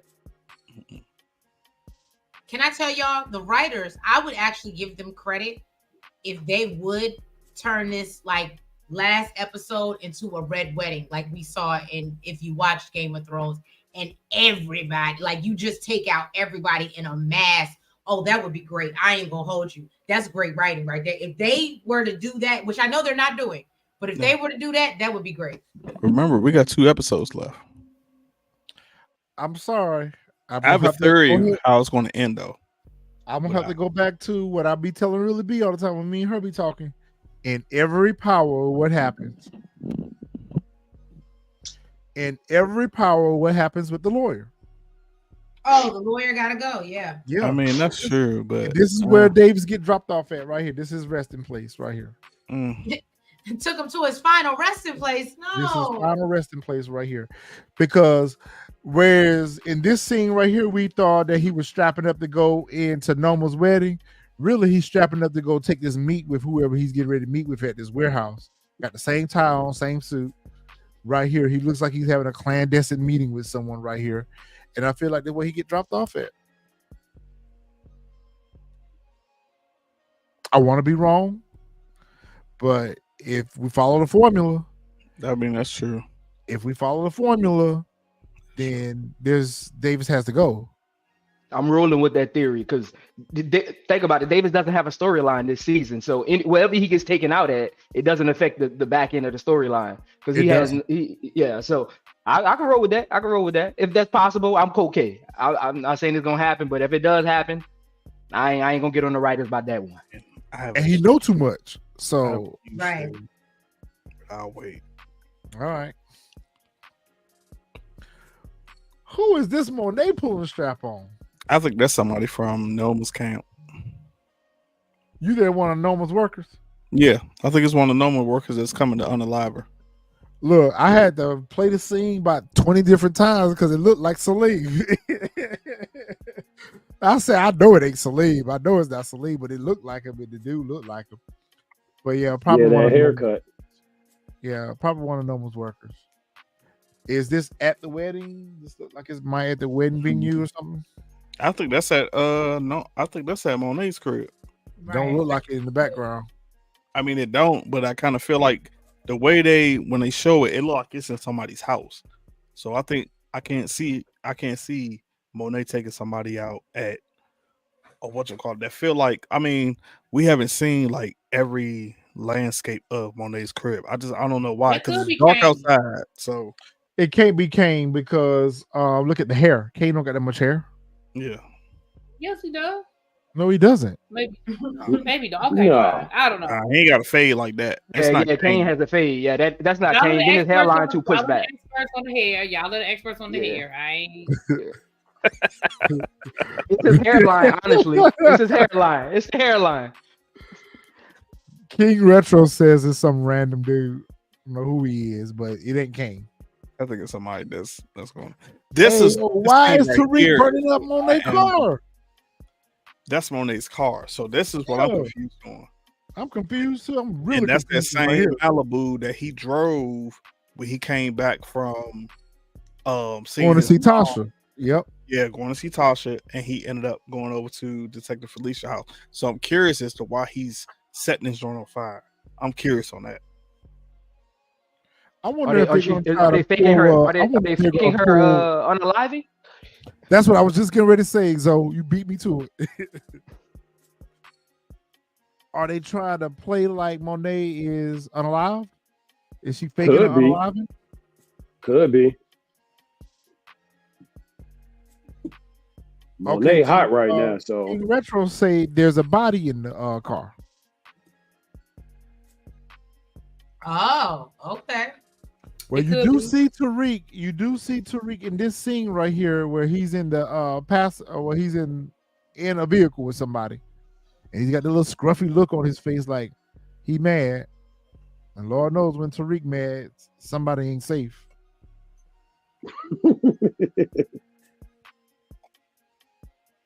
It ain't safe. It ain't safe.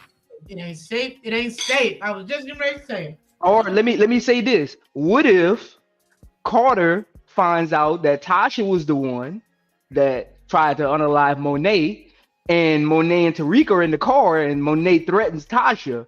Tariq is known to flip. Tariq is known to flip and be impulsive. I mean, it can happen. It can happen. Who knows? Yeah. I feel like this a lick though, because look at the vehicle. You see Davis's Maybach is parked right in front of him. I thought that was a Beamer. nah, that's a Maybach. No, Davis in a Maybach. I know that, but that don't look like a Maybach grill. I could be Yes, wrong. it do. Yeah, do CJ. Okay, Yeah. I could be wrong. Look, you talk to the two I car like experts. Maybach. Listen, you talk about the two car. And two, you know, me and you know, we know cars. That do not like a Maybach grill. You talk to the two that work on them every day. Yeah. That's a Maybach. That's Davis' whip right there. So I'm wondering, this is a setup. This is set up for the okie doke for somebody. Because Tariq ain't gonna do nothing to his other mama unless she try to do something to Tasha. That'd be the only way that Tariq would do something to his other mama. Facts.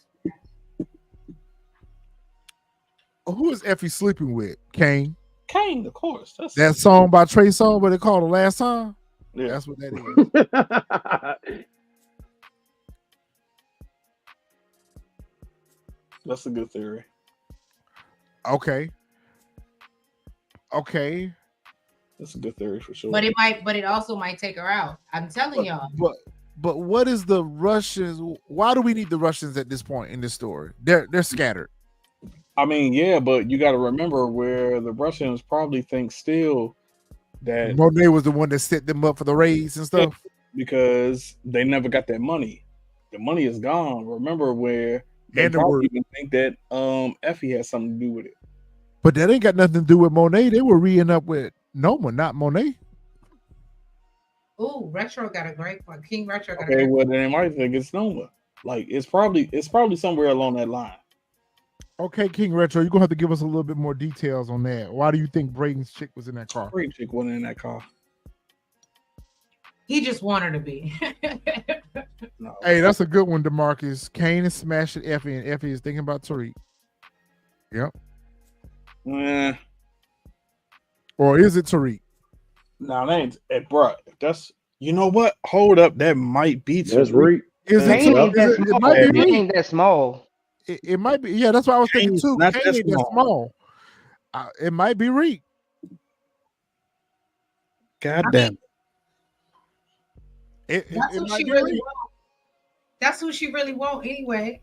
I Yeah. don't know why, because Kane is, definitely, but And they've never really made it clear to us why Effie is so into Tariq. because birds of a feather flock together. They both slippery. I mean, But so is Kane.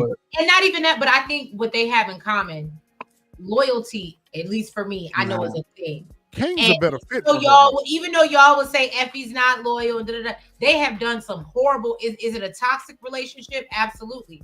But they have done some horrible things to each other. But at the end of the day, they're loyal. They're loyal to each other. Kane has been nothing but loyal to her. He ain't done her dirty yet. I think it's history. Because you remember, you got to go back to the original Power where At Choke, right? Were they fucking around then? Were they fucking around when they was at Choke, or they were just? Well, they started to before she got him kicked out. Yeah, before she snitched on him. Yeah. You know, it be that toxic love type. Right, shit, that's what I'm saying. It's toxic. It be that toxicity type love relationships that. And remember how jealous she was when she found out that Diana was pregnant. She was snapping when she found out Diana was like, pregnant. Yeah, she felt a certain type of way. Yeah, she felt some kind of way about that. Yeah, I don't. It's either Kane or Reek, obviously, but I'm now thinking that's Reek because Kane. Yeah, Kane I mean that could be, but Kane is like pause. He's in shoulder wise bigger. Like he be in the gym. Tariq don't be in the gym like that. So and he looked bony. Yeah. That look like Tariq room if you think about it. So or her room. Yep.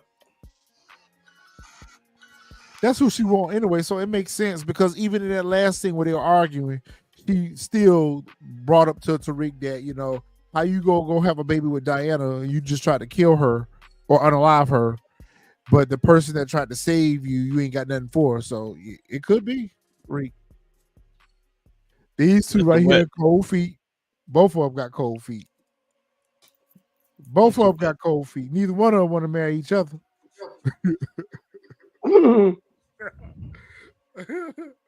I don't know. Kane look kind of small right here too.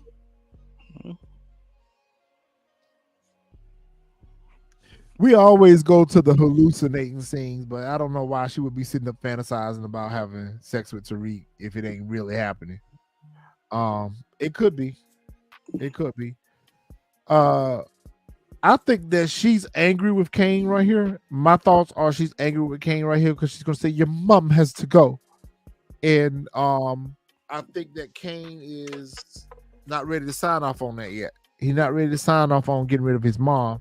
Yep. But I think she's reminding him right now how much of a nuisance his mother is to him, to his them. His mom. Because Kane got that look on his face where he's kind of torn between making a decision. It's either your mom has to go or Effie has to go.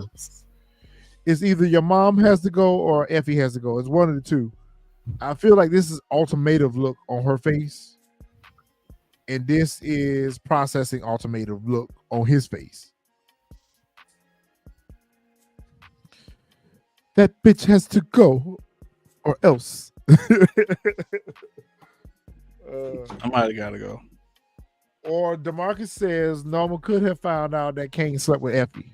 That's a possibility too. That's a possibility. I like that. A random person that we don't care about, or anybody relevant. Probably somebody that's from Noma's camp, because we know that Drew is trying to sabotage their whole thing. So Hey, T Goodwin, you right though. Those clips do be tricking us though, because it's like that one with Tasha, where she was saying that the baby was hope, and obviously there is no child. So them clips do be tricking us though. Okay, bam. Can I Thank ask you a for- question? These two busting shots. Who Go they ahead, Tree. busting at? Oh, Go my ahead. bad. Do y'all think that by some, and this just came to me, I swear to God, do y'all think by some weird bad writing that Drew just comes out on top? No. No. No, I think Kane does. I do think a Tejada does come out on top. I do think we've spent 4 seasons with the Tejada family. There's no way they're unaliving the entire Tejada family. I do believe it's funny you should say that, because in my heart of hearts, I think the show does end with a Tejada coming out on top. I just can't figure out who. My vote is Kane. Okay. Okay. My vote is I Kane. had this weird theory a while back. It might not happen though. It was just a spinoff I would like to see. I would like to see a Carter Drew spinoff. I just like their connection. I would like to see a Carter Drew spinoff. I mean, if they didn't expect the season to end, who says Carter goes? New friend. I'm gonna tell you, they're gonna tell you that's like me hoping for Tate. That's like me hoping for a Tate Don't spinoff. shoot his hopes down like that. We wouldn't even go do him like that. But again, They gonna stretch it down like they do me every week. I'm just No, he telling was not Zoe. That's a great theory, Zoe. it's just something I would like to see. I like their connection, and Drew has an acting range that the writers has done a disservice for. Think about it. Drew has been through the most like emotional states, from being in the streets to boyfriends. Like Drew actually is a great actor, and the writers are just horrible with his actual like part of this TV show. So I think with a new writing room with Drew and Carter, it would just be a great spinoff. They would need a great antagonist though. You know what? You just brought up something that I do want to acknowledge. With all of the horrible writing that this show has given us, I do want to acknowledge that the one thing they did not do, which I appreciate, is that they did not reduce Drew to a caricature of what a gay man is. Like, I really do appreciate that we didn't get the whole, flamboyant slang, you know what I mean? Like, so I do appreciate that. That's probably about the only thing I can say. Yeah, so they're gonna go in on you about that. That was actually I'm really just- good. I'm They just- gonna I'm do just- that for. No. That's really good. That's a really good point. I'm just the theory guy. Because I just Drew's like probably the to most see hated real character spinoffs. Besides, No, I was just messing with you because they shut me down about Tate. I had a theory about Tate, and they won't let me live. They won't let me there breathe. is no tape for you. Okay, There's no this tape. show got canceled. Got canceled. I know. Y'all sent me the articles. I know. I can't with you. I can't with you. Hey, somebody in the comments said this could be Davis that Drew was pulling strap on. I don't see why it would I be, don't think because Look they at the haven't hair. really had no That's not beef. Davis hair. Yeah, I think it's one of Noma's workers or just some random. King Retro said some random guy. So I It think could be that's- one of the guys from the rooftop, maybe the light skinned one who handed him the note. Yeah, that's who it looks like. Yep, It could be. Could be. Who these two busting shots at? See, you know what? I'm glad you put this. And Batgirl is back. Batgirl is back in her. glad Yes, she is. you put this out because she was the main one when we said on the last episode she was not about the life. She was trying to get out of the life. People told her Exactly. "Oh, wrong, etc., whatever. What's she doing right now? Busting off at somebody. Busting shots. Batgirl. Now all of a sudden you in the life. You wanted out of the life. So who you busting off at? Like Somebody said it's Anya. this was Somebody out. said it's Anya. Nah, I don't believe that was Anya. Like that's them two, like that's too easy. But it goes back to our point where last week where we kept saying like you wanted out of the life and you made yourself into the life. Now all of a sudden now you are with Drew about to eliminate or unalive somebody. You busting off. Like now, like Retro said, you Batgirl. DeMarcus said they busting at them Russians. You know what? I can see that. I can see that. All right. Who is Shahrazad Ali busting off at? I mean, Noma. I think maybe the Russians. I think Monet. Could be Monet. Diana doesn't know what she wants. I agree with that. She don't know what she wants. But this is interesting. I think that Carter has been taken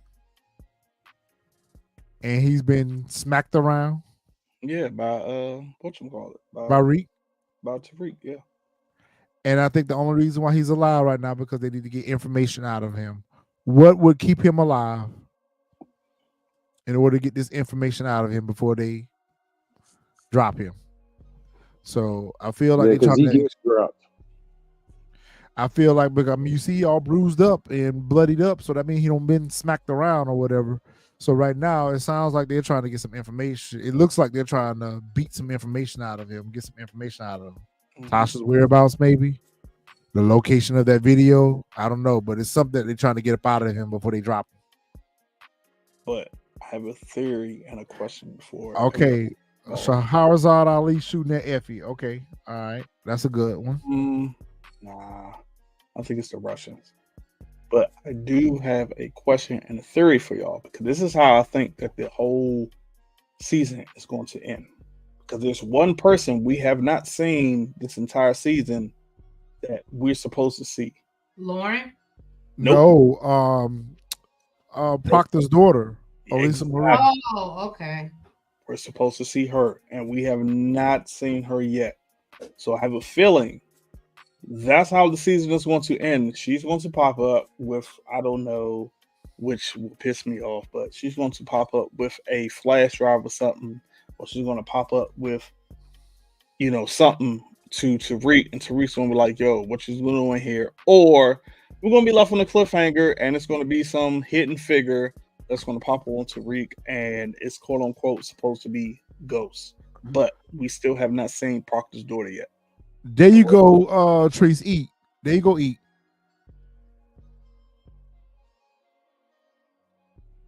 Why would y'all say that? That's just terrible. I'm just saying. No, eat, why go would eat. No, that's just awful. I don't know that. Be quiet. Okay.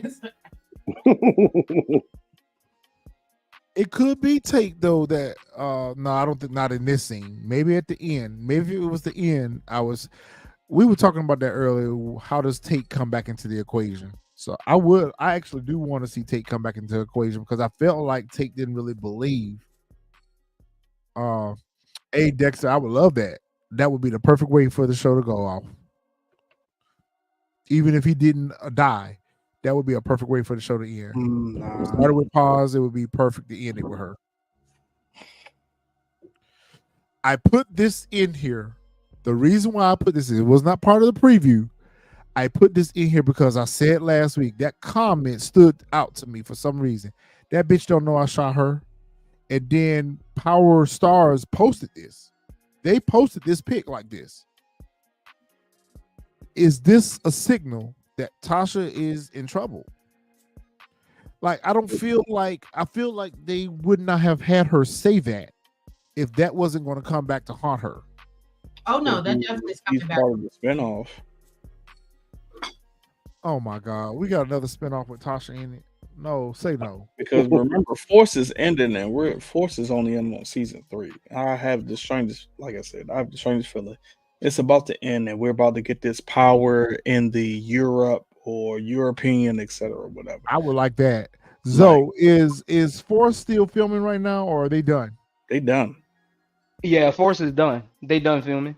Because what I was going to ask is it possible that instead of another spinoff, does a lot of these storylines roll over into Force? No. It wouldn't make sense, honestly, because Force storyline was actually going nowhere. I don't even know what the storyline is going to be this season. That intriguing. That's why I said that. Because you're right, their story wasn't going anywhere. Now we're going to have to watch a whole season of Tommy running behind Miguel trying to find out where Maria was at. We don't want to see that. Yeah. That's not what Power is supposed to be about. Yeah. Maria, you don't want to do that next season? No. But I do feel like somebody said it earlier that they're merging book 2 and Force back into one show again. Yeah, I honestly feel like that's what's about to I happen. feel like that too. Be the joint that's about to be overseas. Like, yeah, because No, we I think already that's a separate show. I think that if Kane walks away from this, him and Effie walks away from this, and they decide they're going to go take over Noma's organization, and they're going to go to Nigeria or UK or whatever, that's going to be a separate show. I think that the combination of Force and book 2 characters is a new present day show. So I think we get another 2 present day shows to replace the 2 present day shows that we're losing. We're losing Force and we're losing book 2. So instead of merging all these different story arcs into one show that's present day, I think you get a present day with Kane and Effie's situation, and you get a present day with whatever's left over with book 2 and Force. But who will want to So watch breaking news. Brayden did an interview where he said that I don't think that'll happen because Brayden did an interview where he said that him and Tariq are working with someone else trying to bring power back by itself. So book 2 goes 2 by itself. So I don't see them merging because they're trying to leverage the show on another platform. I see it where Bray and Tariq end up hooking up with Tommy. That means both of them survive. Fuck. Yeah, both survive, and it goes into that whole European thing.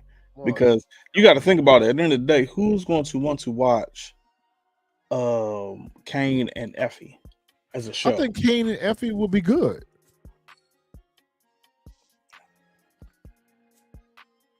I concur. I mean, it'd be dope, but then nobody's gonna really like because that's why they took Tate. They're piloting it now with us. That y'all don't even realize that, but they're piloting it now with us. All these love scenes, all this little interaction, it didn't make no sense for Kane to fall for Effie. It made no sense in the writing whatsoever for Kane to fall for Effie. I just randomly one day, all of a sudden, they become, an item. I figured that was just to get back at Tariq. I think it started out as that, but obviously Kane has developed feelings for Effie. And the fact that he keeps using these opportunities to say, I got you no matter what. I got you. He's always showing up for her. She's always showing up for him. I think they're going to be the central characters around the show. But just like with this, we didn't think this show was going to survive without certain elements. And so it just depends on who they cast around Kane and Effie will determine whether or not the show. Now, I'm not going to say it can go for 6 seasons, but I would like to see some interactions with Kane and Effie. They seem to make a good team. You got brains and brawn. I mean, that's always the formula for a good show. I just feel like Tasha ain't safe, y'all. I feel like she ain't safe. All right, y'all. So that wraps it up. Overall, it could have been a better episode if we would have spent some time closing out some plot devices. If we would have spent some time dropping off some characters that we don't need anymore, that we don't want to see anymore. It's just like, you have no resolution with 2-Bit's character. Why did they even bring him on this show? There was just no resolution with his character whatsoever. Storylines that they opened that they didn't close out. I don't think that we're going to get closed out in these last 2 episodes. So however these last 2 episodes leave, they're going to leave us hungry. Yeah. Cliffhanger. Xavier, you so stupid. I can't with you to the blood of Jesus will cover Tasha St. Patrick. Bruh, let Tasha go. It's time for her to go. She'll been around too long. Like, it's time for her to go. We don't need her for anything else. Could come back with her. Tariq can raise Yasmin at this point because Tasha ain't ever really raised a child anyway. So, oh, you want to see my room, Tariq? Yeah, you want to see my room, Tariq? You know what? That they did bring up that whole subject about Noma's brother in Nigeria. So, whereas we keep hollering about UK, maybe they go to Nigeria. Maybe the spinoff is in Africa. That would make sense. But like I said, I just have that. And with Idris Elba taking picture with 50 Cent, all the talk is he gonna be part of the new show? Why are they seeing picture together? Are they working on a new show? And keep in mind, G Unit Studios is a real. So I mean, they got to be producing more shows besides Origins. In my hometown. They got to be producing more shows than just Power Origins. So that's gonna be like the 50 Cent version of Tyler Perry Studios. They got to have work.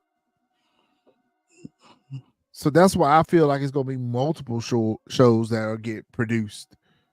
Now that don't mean that all of them gonna be a hit, but we'll see. This is terrible to say this, but I'm just happy we ain't got to see a Diana and Tariq and a love child and them try to repeat Tasha and Ghost. That I actually wanted to see. I didn't. They could have kept that. I actually wanted to see that spinoff. I wanted Tariq to relive all the moments up to everything he accused his father of. I wanted him to really relive those moments, being married to someone that you truly didn't love. Okay, I can see that. That's the reason why I wanted that spinoff, because of the dichotomy in it. I wanted it to be where Tariq came to realization that his impression of his father was not reality, or just what everyone else told him to feel like with his father. But now that he's having to walk in his father's shoes, it's just like with this, the whole theme around this season was supposed to be like father like son. They robbed us of that. They robbed us of this because they have never given us those moments where Tariq has realized that he's made a mistake about his father. So the best way for him to come to that realization for me is for him to walk his father's path, try to run a criminal organization, trying to be a legit family man, married to a woman that's got your children, but you're not really in love with her, thinking about Lauren every day. I was gonna say that Lauren would come back at that point. Yes. I wanted popping up saying, "What's up, little nigga?" Yep. Well, don't look like we're gonna get our ghost return, so I'm still holding on hope. We got 2 episodes left, so I might still get ghost. All right, fam. Well, I guess that wraps us up for this week. Y'all make sure y'all hit that like button. If you're not subscribed to the channel, go ahead and subscribe to that channel. Drop y'all comments down, because we do engage with you on the comments, even the bad ones.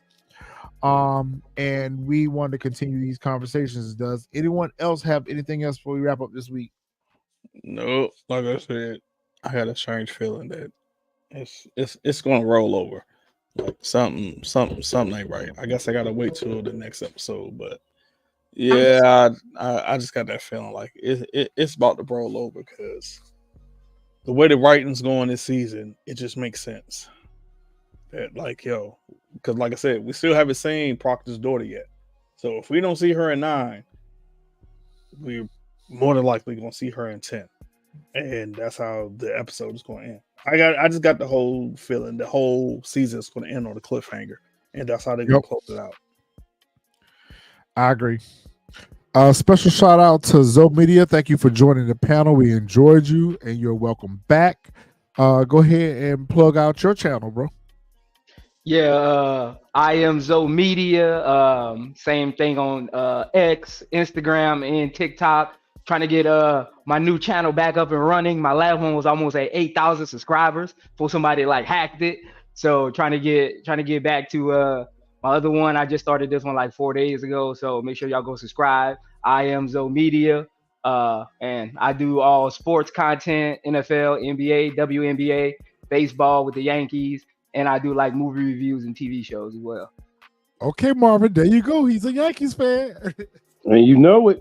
That's right. Okay, well, we're happy to have you. You're welcome back to the channel anytime. And of course, we always got the lovely ladies from Shade in the City. They always working on something. Go ahead, Trees. Oh yeah, y'all just make sure y'all go follow us. Shade in the City. Y'all, hit the little notification bell so when we got stuff coming through. And, we be here every Sunday with the TSF fam. Go Giants. And go Tate. And I think I saw Dallas. I think they took an L today, Fresh. But yeah. Oh, she really messy. She Damn. Messy. We'll Especially deal with her after- we'll Damn. deal with All her good. behind the scenes. Damn. So you got the TSF family. They don't call me shady for no reason, okay? I see. Damn, bruh. Yeah, she messy. So the network is That still was tough. growing. So we appreciate everyone that supports the channel. And if you're not subscribed to our channel, go ahead and subscribe to all these lovely content creators channels. And we will see you guys next week. Hopefully next week we will have a better episode to talk about than this one. Yes. All right, y'all. We're out.